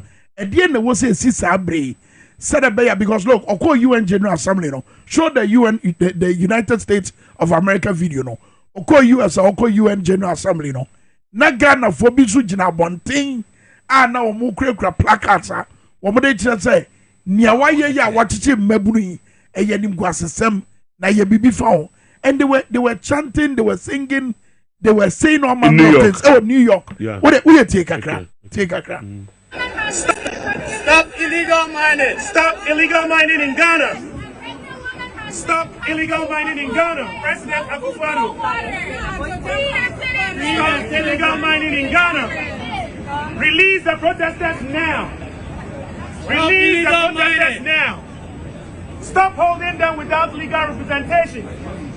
Stop holding them without medical attention. Stop holding them without food and water. Ghana's president is involved in illegal mining. Of course, United States of America. Where Ghana for the be ena ejira monti omo ye sadi way. And ebi mo de omo nsem beto post we ase ka say mom na egu Ghana ni mase. When egu Ghana ni mase. Ghana for you omo ye sadi. Really? Is that the case? Who put that post there? So me, I've been high commissioner. I didn't know Mama a Belgrade Square. MPP for they came there, could join idea on a flimsy EC matter, but they had to present the petition to some place. Almost by Sarando High Commission, and chanting on the one it was a despicable picture. So Sarando Mukana, Omako, first saying. Highgate, London. Yeah. I could the president Mahama Tem, me hobby, say. Yeah, Bono Cronfort, they were saying it, insulting the president. And the MPP for who? You know this MPP for no. They are such criminals. I have look, how many you have to suspect them. I mean, you have to watch them carefully. Abato Yebeto no. They see and do that side. But for now, no. So say a disgraceful. Say you go Ghana anymore. They should look back at what they have done before. If we can't get a solution in Ghana, what you and call for, and nobody is listening to anybody, then they will bring this thing before you at the UN. But if they had done something about it here, we're gonna have say in Suna say no. I have say Tina Apatono. The president I even speak to the nation and say that you are sorry, post that you haven't, been able to deal with this thing, constructively or properly. Yeah. You should say it. You should say sorry to Ghana. He was saying Mahama to say sorry to Ghana. That's right. I didn't do well. Yeah. You have failed badly as a leader. And I just say, no, Okawofia and Kayan Kongo Abonting. But Abonting, Yakikawi, Etimas Sabibi. No, it's the baby. Sometimes when they do in maybe you should let the world know what is going on. Radio Swamita Maker say. Say, almost trying to Pubby, SSC Ghana ye, Emma Niema Koye. What would I be doing here talking? You need to put it out there. That is why we have the media houses. Your job is to do these things, failing which the people who give power to the leaders can then go to the streets and demonstrate their anger. And that is what is happening, and it's going to continue to happen. After 72 days to elections, that's right. Anything can happen in this country. Anything can happen. If they don't, the president doesn't sit up. Anything. These demonstrators, it's a signal to him. These are demonstrators. They were talking about Galamsey. Say, what science you? The way the water has been damaged, who be such scientists? Rebecca Shaw say it has some long-term effects. Chemicals, heavy metals. Na the woman in Kodani be a who said the woman deformed. And kidney failures, it could be linked to some of these things. That's right. And it's a way to animal power. He should resign or be impeached. The president himself. What I say, but these people, they won't allow themselves to go down that route. The president, at any point, will have to answer those questions. Now, vice president is one of the chairman. Police. He is the bad news. Bawumia is the worst thing that Nana Akufo-Addo did to MPP and to Ghana. So you name the baby no. On convincing MPP for say when you economic wasted and Akufo-Addo buy MPP for almost brain in here now is because of Bawumia. It's because of that decision by President Akufo-Addo to bring Bawumia on board. Who be saying MPP for Nibia almost didn't who say Akufo-Addo buy. You forced us to change the rules. To bring somebody who was not an MPP person to become your running mate and become vice president. And now presidential candidate. And then force him to become presidential candidate. The problem we have now is him. Because Bawumia is afraid to talk about the economy of Ghana. Okay. He's afraid to talk about it. Let some economists disgrace him. Until now, he's talking digital. Digital is not a bad idea, but you came in as economic whiz kid. You said to us that if the fundamentals are weak, the fundamentals of the macro economy, if they are weak, the exchange rate would expose you. Yeah. And when he was asked, has the exchange rate exposed you as the chairman of the economic management team, he said it's warped logic. You wonder what he's thinking. What is the warpness about this thing? Who the white problem this our theory, say if your fundamentals are weak, the exchange rate so how do you explain that to yourself? Me credit me bonidi in relation to yesterday. Or on a chairman Emma Police Council no. At the end of my at the end nanka obetimi aye nanka we no economy went to my emotion. They didn't know about police. Bambonsem. He knows nothing. Look, MPP for Bebredi said this is bad news for us. MPP for faith right now are completely down in the doghouse. It's because of this man, Bawumia. He was a fluke. We were lied to by the Akufo-Addo. He believed it. Whoever introduced him to him, he made him believe it. But Bawumia is bad news. But for now, maybe it will seek to protect the destruction of our economy by his administration. Very well. Yamra assembly awokan ye wotre editor social media. If ananu ya balloting here course we ya NDC dan number 8 ama for the cheche mu ahodo aba e kire say e che asase foforo na mugina mano. Now wotre say fishing maneuvers at the EC headquarters during balloting. Now ubetwi the video no balloting video no ato so was say the recent balloting for slots on ballot paper for this year's elections was fraught with suspicious activity. Watching on TV at home, the manner in which people, including a policeman, MPP party agents, milled around the high table where very senior EC officials, Tete and Bossman, sat to supervise the balloting was quite disturbing. First, we all saw the spirited challenge which NDC reps, that's General Secretary Fifi Kwete and Director of Elections, Dr. Manebuama, put up to do with one of the balls being used for balloting. Commendable indeed. After all the arguments had subsided, there was an understanding that an opaque container be used to hold the balls housing the ballot numbers, and that reps pick the balls were supposed to look away from the container with the balls and presumably await further instructions to open the balls to reveal the content of the balls they had picked. Me emphasis on the balls. Sadly and disgracefully, the MPP and the LPG agents chose to disregard the generally agreed approach to the balloting and instead peered in the container defiantly and with impunity when they went to pick their balls. The MPP agent opened his ball way before the presiding official instructed them to do so. Then I said, my member last paragraph, no say, these annoying tricks and the general thieving behavior which have become the hallmark of this horrible MPP lot has to be curtailed now rather than later in the interest of peace and stability for sustainable development of Ghana.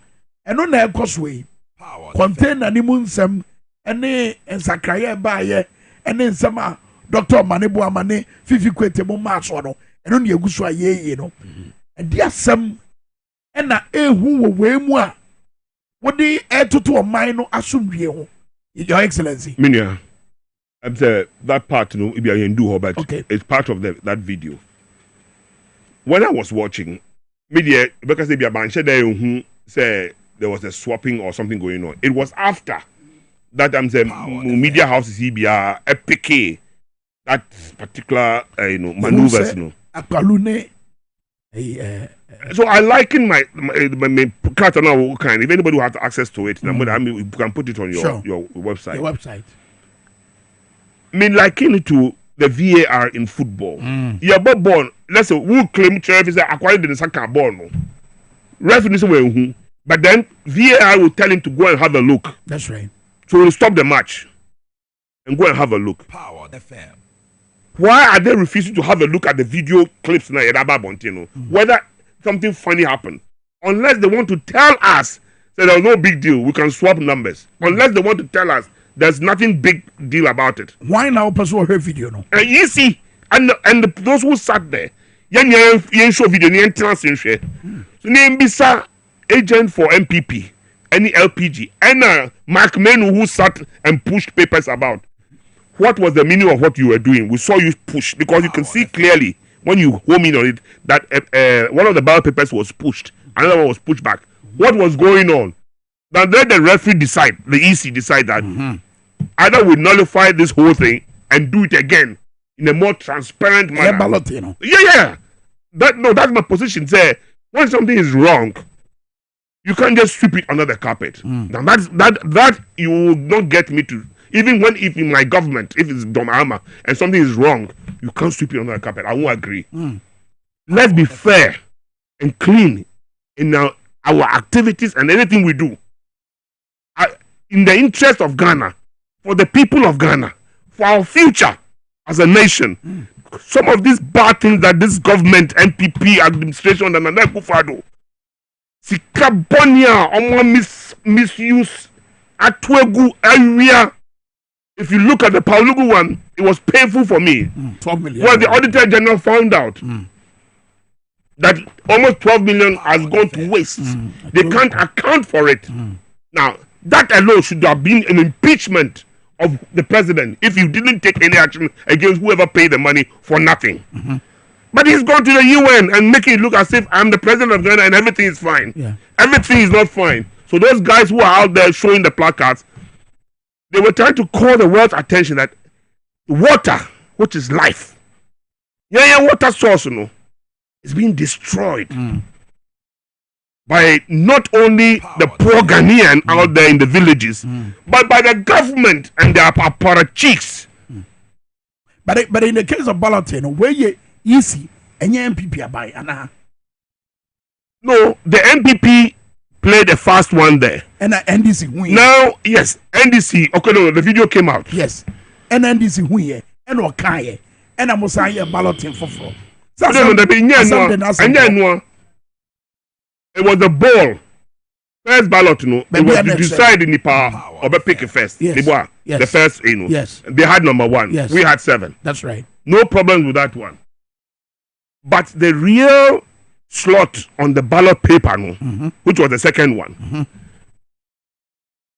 when the MPP agent, now having gotten number 1 slot, went in there and came back. I wish they would examine all the videos and the cameras that were flying around the place. I'm sure they were focusing on him. Some people might have that video. What's the criminal activity because of? Something untoward went on. A criminal? No. Untoward. Meaning that it requires scrutiny and further investigation. Okay. That's why I liken to the VAR. That has come to stay with football, No crap. Referee's judgment is not the only one. I see a corporate video. No. That's right. No, who say Bibi Kosa Enye. That's right. What I say?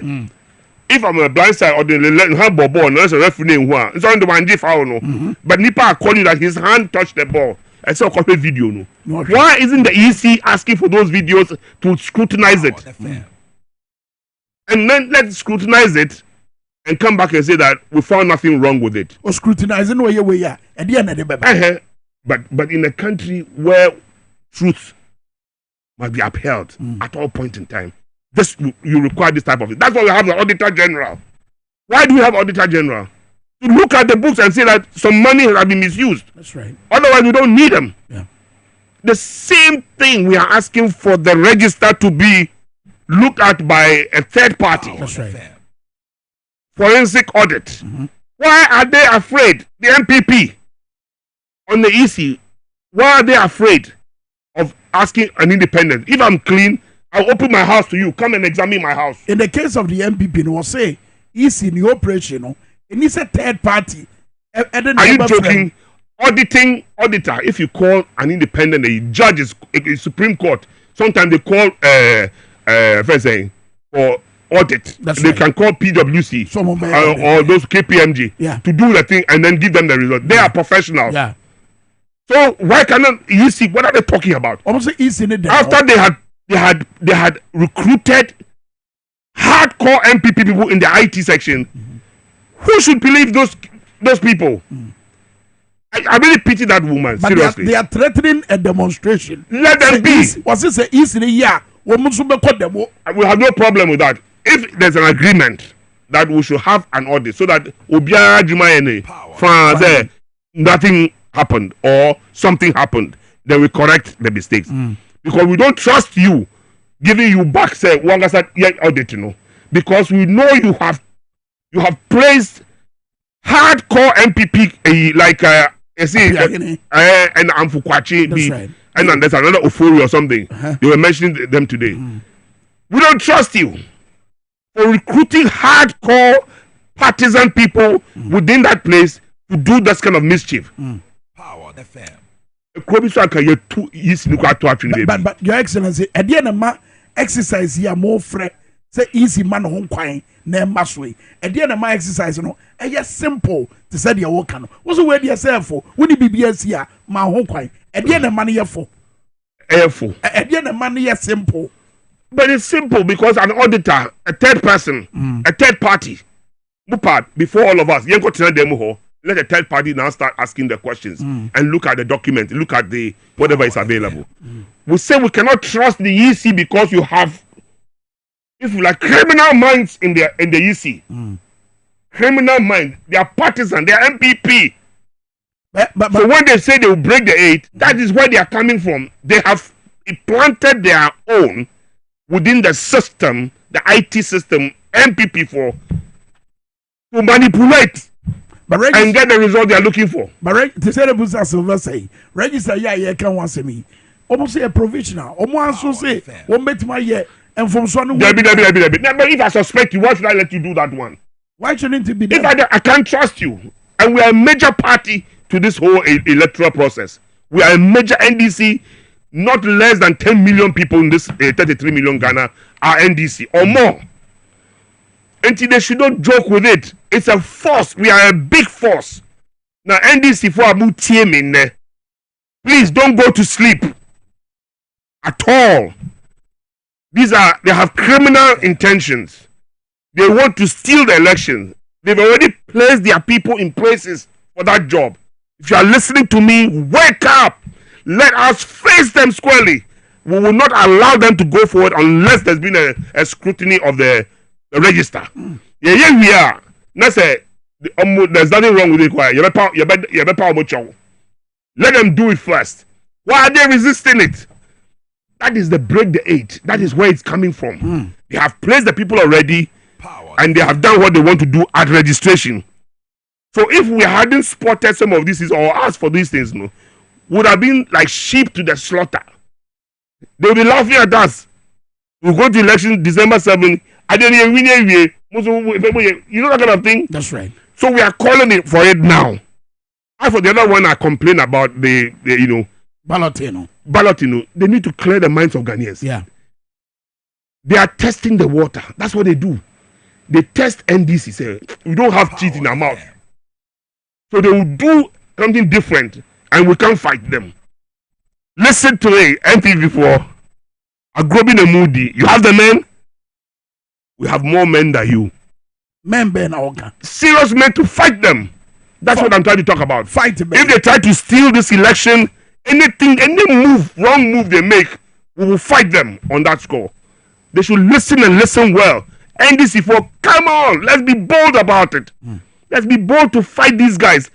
They have bad intentions to steal. You have robbed this country of our money. You have appropriated lands to yourselves, state lands to yourselves. You are hiding monies in your homes. In the days of old, there would have been a coup d'etat. In the days of old, very little spark. So what I want to say to them, we have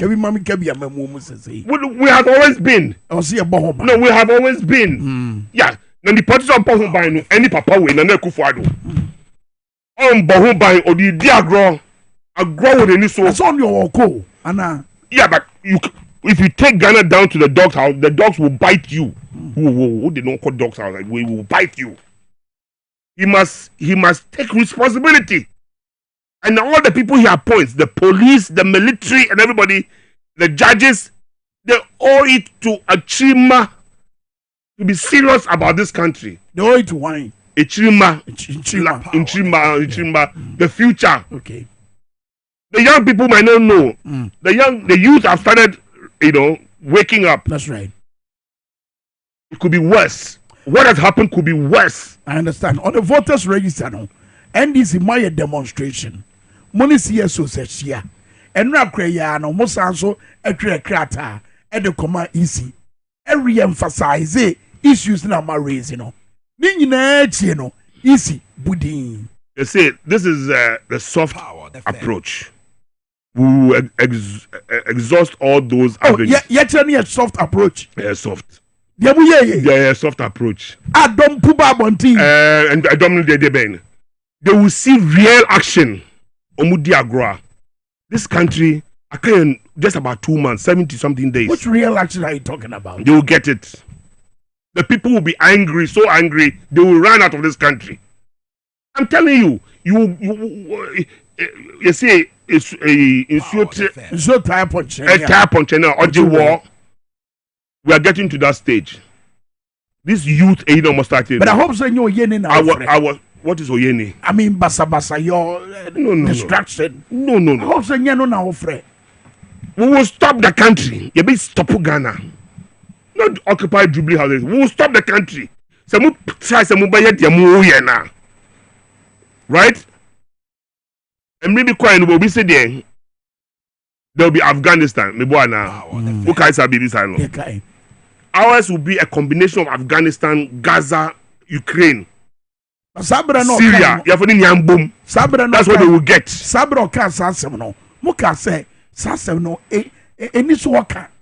You criticize him. So why would you want to repeat what this? I'm saying to them that we've constantly realized that Omoka break the 18 year. There's a diabolical agenda.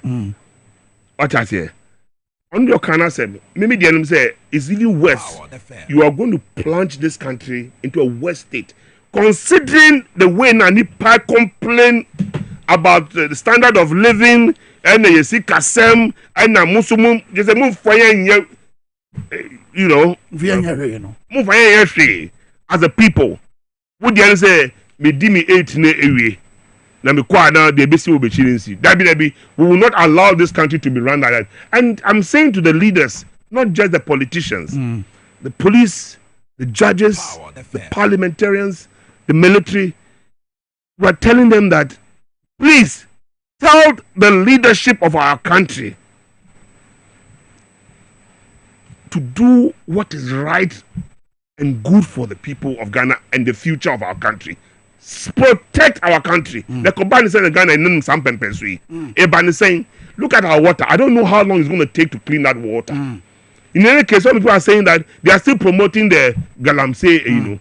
And Ghana, the president, the man saying a minister while pointing on your when our friend will say, Obi a din same I'm ransom wahada say I'm trying to check the person. Waka say unjano. Ebani saying the president the cancer. It's in the report. It's in the report. We have a problem. You know, some of these appointees were actually encouraging others as Obi Baba attack was like fight back or something like that. What are we trying to do to the country? Little Babonte Bepacho. No, I mean, yeah, but you see, is that not a correction? Correction. I mean, so Babonte. Let the president also apologize that he told Primpo Martin to back off from the Omamo say, you know, the forest for gold mining. You know, just now, maybe here, I met somebody, and the person was saying our friend was Jubilee House. I say Jubilee House is become a haven of armed robbery. Just say Obia Penisika. It's like the ship is about to sink. Obia Penisika no. And in Yina so way. I say, no say na down football no catch no. The way the people you know, ema na come kura ebonu. Edien wehu. Edien na. No na down football no catch ni say. Make us na down football. Obia Pesika, the least opportunity. Opeso go who kwa register or that kind of thing they were saying about Opeso go who president. I'm for be connect music first. And so they do different stages. All these things initially I thought people were perception or speculating. It is the more you hear these things, sometimes you want to discard it. But the question is that back to what is happening currently. Oboka break the 8, no. It is because they know they are going to manipulate the system. The electoral commissioner. You mean you recruited those people, those characters at the IT department of your organization without doing background checks? MCR, your more pictures will be background checks. Yes. Power, the fair. Because if you are a party person, I'm sorry, I can't work with you because I will not be seen to be fair. Mistrust na banana. And I'm so, yeah, but how can you ask them? No, how can you ask them? How can you ask them to do the work? Who you belong to a party extreme? I like it or not. Look, if they try to recruit me into the arena, it is wrong. I'm too partisan. Belong to one party. But I'm also for the state. In fairness, I won't do that. I won't take that job. Because I will probably say the judge, I could case you yourself now, what do you mean your fans say? I have interest. If you are one of the parties to the case, you know, it's related to my sister-in-law. I cannot take the job because me who says that is how an honest man of integrity should act. I'm seeking the interest of our country. When people were killed, it took a while before they gave them some. Is it 27,000 or 40,000 compensation? 40,000. You kill people. Yeah. Munji repentance na monko. Meanwhile, 11-12 million is being spent and chopped. Ghana, Obianim say yeti problem so. People should stop doing this business of Jamaica. You know what I'm saying? Jamaica should stop. This thing I wrote, you know, I still insist. I don't just write things. Say, a video has come out. Yeah. I was not in the room. Yeah. So the question is that maybe first thing besides the video, no AI now. Yeah, because I may not know. Apparently AI can do things. Now everybody said that other people had it. It is not AI. I get your call, sir. Almost a video, but I say your voters register no. I want some no. And then from officer auditing and conso. Yadika adesika say no matter what do amaye. Mo say and no you're soft. but the dear bio now bet my year said about our commission no ebe man ho kwama ade ya bohwe etimaba. If we don't have a forensic audit, I'm appealing to NDC to stop this country. You be until we solve that problem. I am for no more Casano, ain't me more. I mean, no. I said I'm appealing to NDC for who form a part of Ghana. Yes. We are a huge proportion of Ghana. We are not just a party people. We are Ghanaians first, and then a party. So I'm appealing to Ghanaians now. They believe in what I'm saying. Say the auditing has to be done, and it has to be forensic. While appealing, go so my eso about Bontian Bekasa. Me say Togbi afede eso about Bontin Abekasa. Me say Alan Kojo Chamatin eso atwe krata e dia koma about commissioner watch say auditing koso. CSO slibi eso abetro madwen wo ne wo says in fact Professor Ross for example krade was this or no konya ya said be asumdwe beba. Yes. Mo nyina mo metera say wo easy ho na mo ni nkomo. Yes. So you're getting the support. We need that independent auditor, that forensic audit. Cannot use the system, the EC Hono, to do this job. Why is MPP crying foul? Why are they agitated? It's because they know we'll find out what they have done. They didn't know why. No, almost church. They put their people there to do to if you like, do their engineering. IT, they can use IT to do so many things. What I say?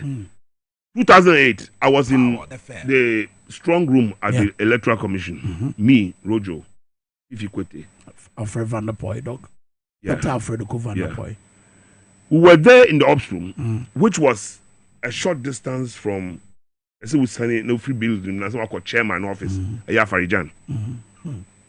Then his secretariat was right there. We were in the. See, that's why I don't trust MPP for no. And then they are linked to this because they put their people there. Who text message on the phone. Somebody in the secretariat of the chairman. I send a message say MPP for reps in Pennyphobia. I enter secretariat to her. The chairman's office was one chairman who on the secretariat. And a honey type of figures na mano. Who paid them? So somebody sent the message, and then we left the ops room and charged into the secretariat, and we drove them out. So in all the melee no ekosuno, then the chairman came and said, "We need free anchor." Then Mr. Chairman said, "You did not see them coming to your secretariat. What were they doing there? If your secretary is typing figures for you to read as election reading, let's say an interested party has entered there and looking at the figures, is this something?" You can sweep under the carpet. Well, that is why there's a distrust. We don't trust the EC. Bottom line, we don't trust the EC. What I say? So we cannot allow them to do that audit. Court. Now, don't even try to go to court. Near Jamaica court. Voices for Change for Bahano pay. Eka so omo yama Ghana for. Omo de kwa to court. Na court no. Na temu abeye enhye e de to easy so. Within Menchia South, Assembly said for voter transfer, illegal voter transfer, Echo Court, MN Court at Temu by say, Edina, Omo Ediako baby Fufro Wabro man can't a man for you, Modino, Omo Sanfa, Sanko Fonidi, and Sanfama about a woman. That is a court ruling. So, court to me, and we'll see one. Those who came here, those whose names were illegally transferred, according to the court, is in some form. Yeah, I think I heard something. So that is a court ruling. It's the court in Timimwa. I'm not sure about this one. The audit, the decision to audit or not to audit. Yes. By an independent auditor. In the court, I can just tell you that I won't give you any reasons for it. We will do it until we have a forensic audit by an independent person. In the court, you may lose. Now, the last thing we want to see, and the courts of Ghana, if they are listening, if the judges, the Supreme Court, Chief Justice Mutia, they should caution the people, because if you plunge this country, you also take responsibility for it. Also, can who be? If you make some wrong decisions, especially where fairness is required, say, Okay, if you have nothing to hide, call PwC or KPMG. Come and do the audit. Now, are you happy?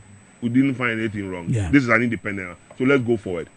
What is restraining them and what is emboldening MPP? You say, yeah, they won't allow the EC to do it.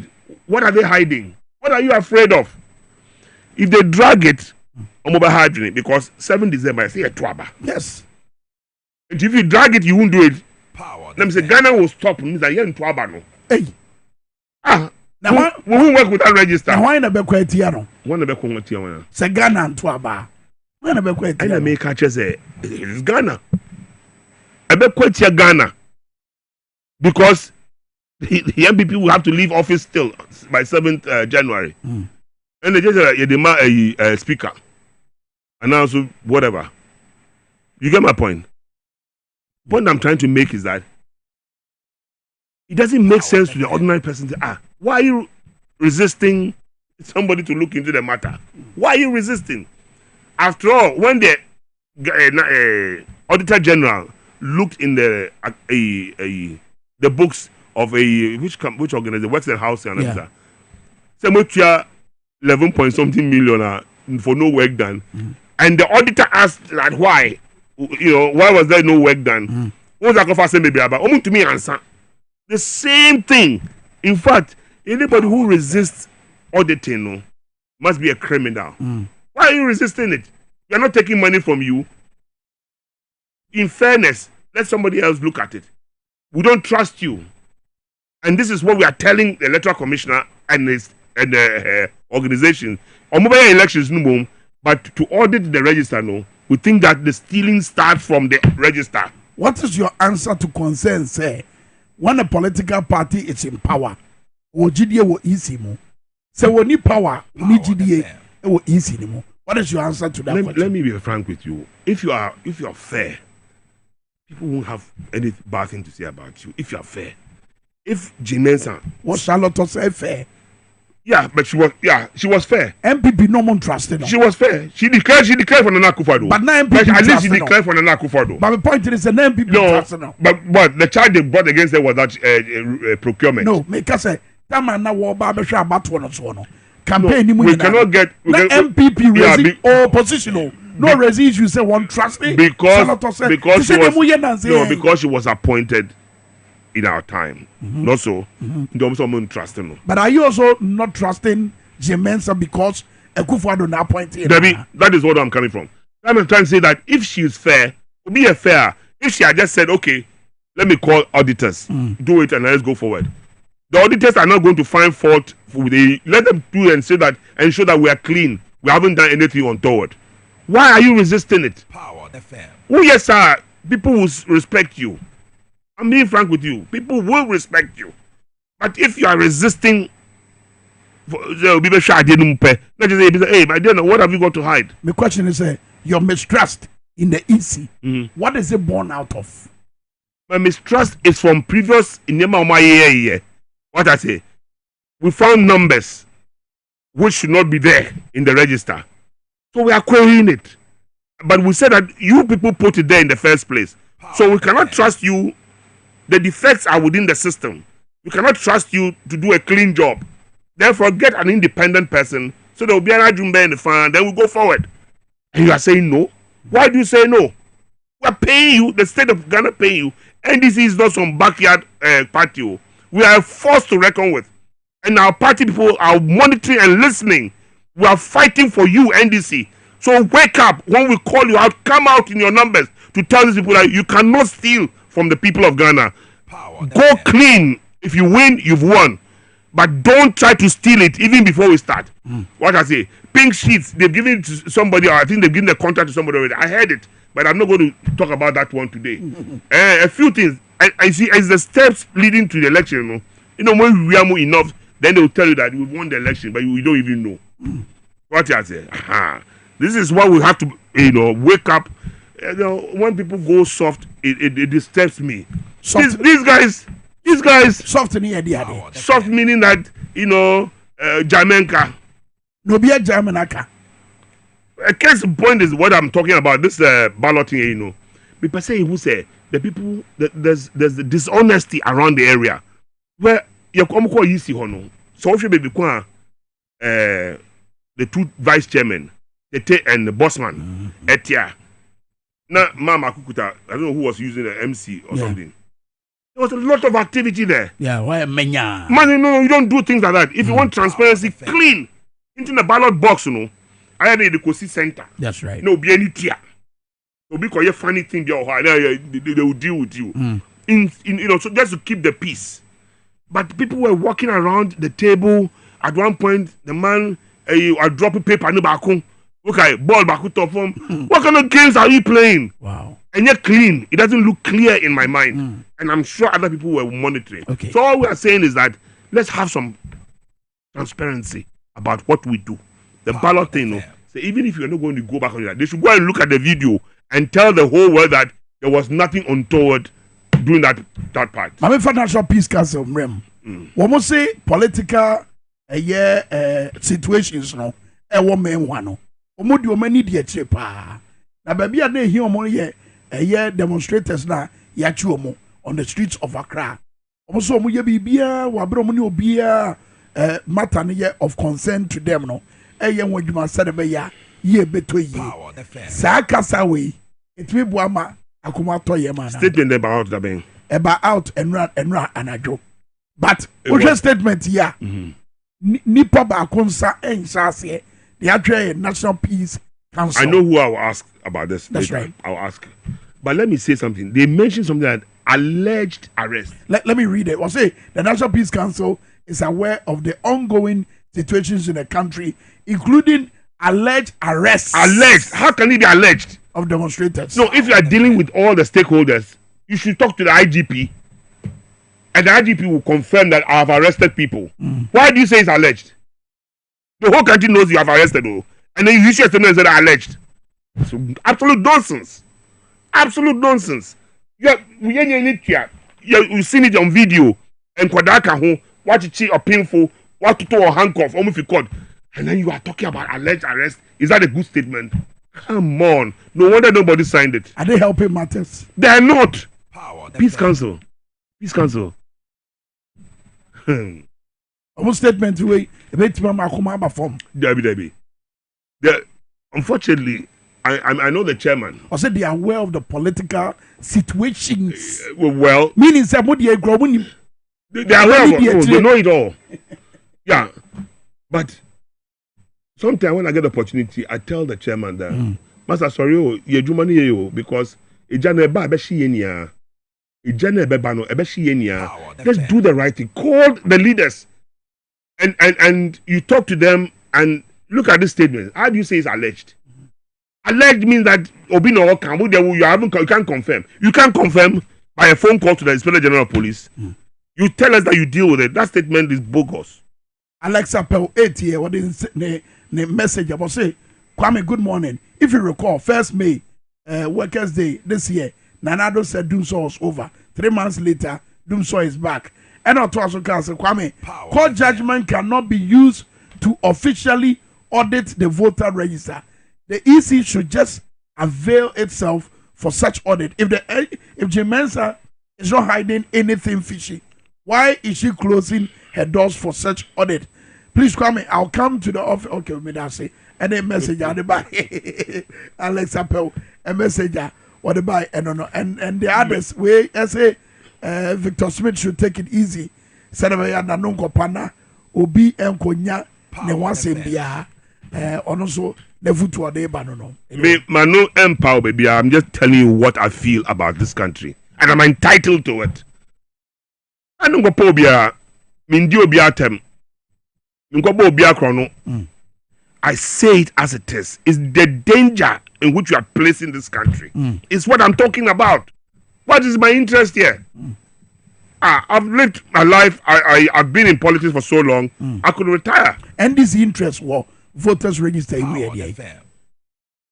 See, I auditing now. And some yamu Kenya mu interest here. It has to happen. Mu interest here. What is my interest? You have put fake names. You have sort of bloated the register. You have sneaked in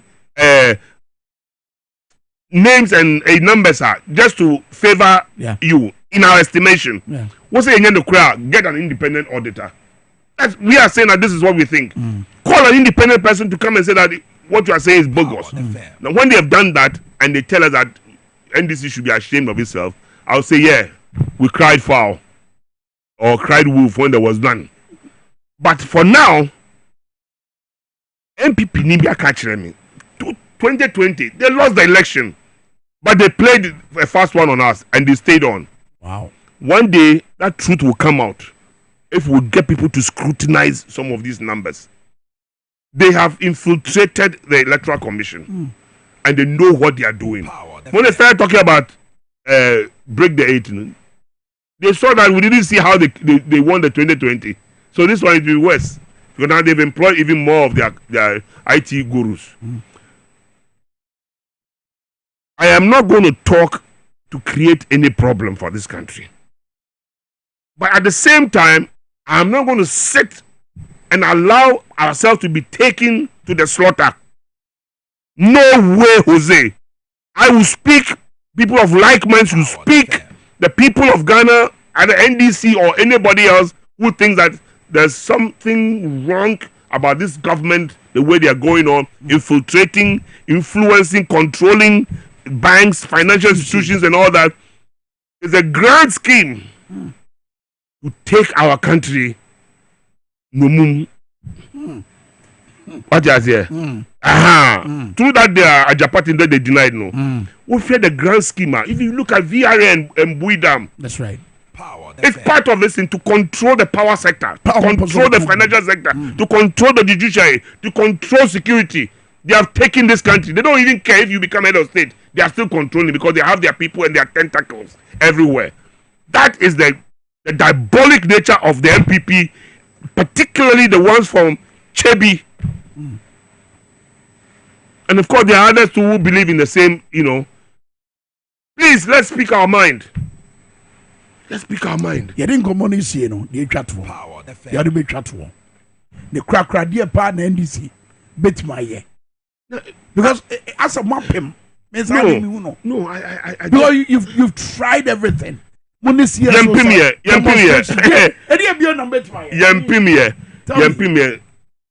is important for me, I wish MPs if they all came together, but of course MPP for they'll be talking, but then they don't come out. Then can you impeach the president? We impeach him. They should summon him. MPs can do that. Ask the president to come and answer some questions. That has nothing to do with not to do with the elections. Okay. This is about Isikedi Diena and land in Galamsey and the Akos of Ghana and the police brutalities and all those things. All those funny things. The president has to answer some questions. You see that we have to review the constitution. Be able to call in the president like they do. It's not their system. And do a vote of no confidence. In UK. Yeah. The Prime Minister goes to Parliament to question time. Okay. I wish we can include it in our constitution. Okay. And my leaders. It doesn't matter who's the president. Now, you got to know. And never be koso. You should ask him. President answer questions about Galamsey. Woman is assurance. But what about the ministers? No, the president gave that assurance. It wasn't his minister. It was him. Why hasn't he put his job down and gone? I failed you. And then they look at the water in Ghana now. I failed in dealing with Galamsey. But rather, you tell the officer who's dealing with it, the minister, back off and allow them to do what they are doing. What is this? What kind of country are we running? And the maker say, and maybe a Chomukono, there were coup d'etats for very little. Nobody wants a coup d'etat. You are allowing the country to sink. The youth are rising up. Military coup d'etats are a thing of the past. When the youth come together strongly as a force, you can't stand. And they were ban who's wrong. I mean, so last Saturday, who's a block roads with brain? What is happening in Ghana? Then I read a statement that they are doing a special operation. Of course, they are trying to prevent these youth. But that is not the end of it. That is not the end of it. So they should wake up. Matesa Katanga ne konti for say the mebunu ni ye chiomo no. Almost so baby yebi. Bueno. Katanga KNUST. ɛne kɔntifoɔ no ɔmo sɛ deɛ mɛbu no yie yɛ a yɛkyi wɔn no ɔmo nso ɛbɛyɛ bi usoro. It's bad for the country. It is. It is bad for the country because you have pushed the youth into that corner. So they may end up with a popular uprising. Why? We've lived in this world. We know how some of these things happen. You could end up with popular uprising on your hand. The police cannot deal with all the Ghanaians, 10 million people when they are out there. What will you do?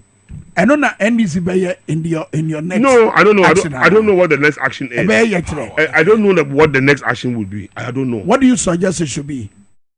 I'm saying that whatever they do, they must have that audit.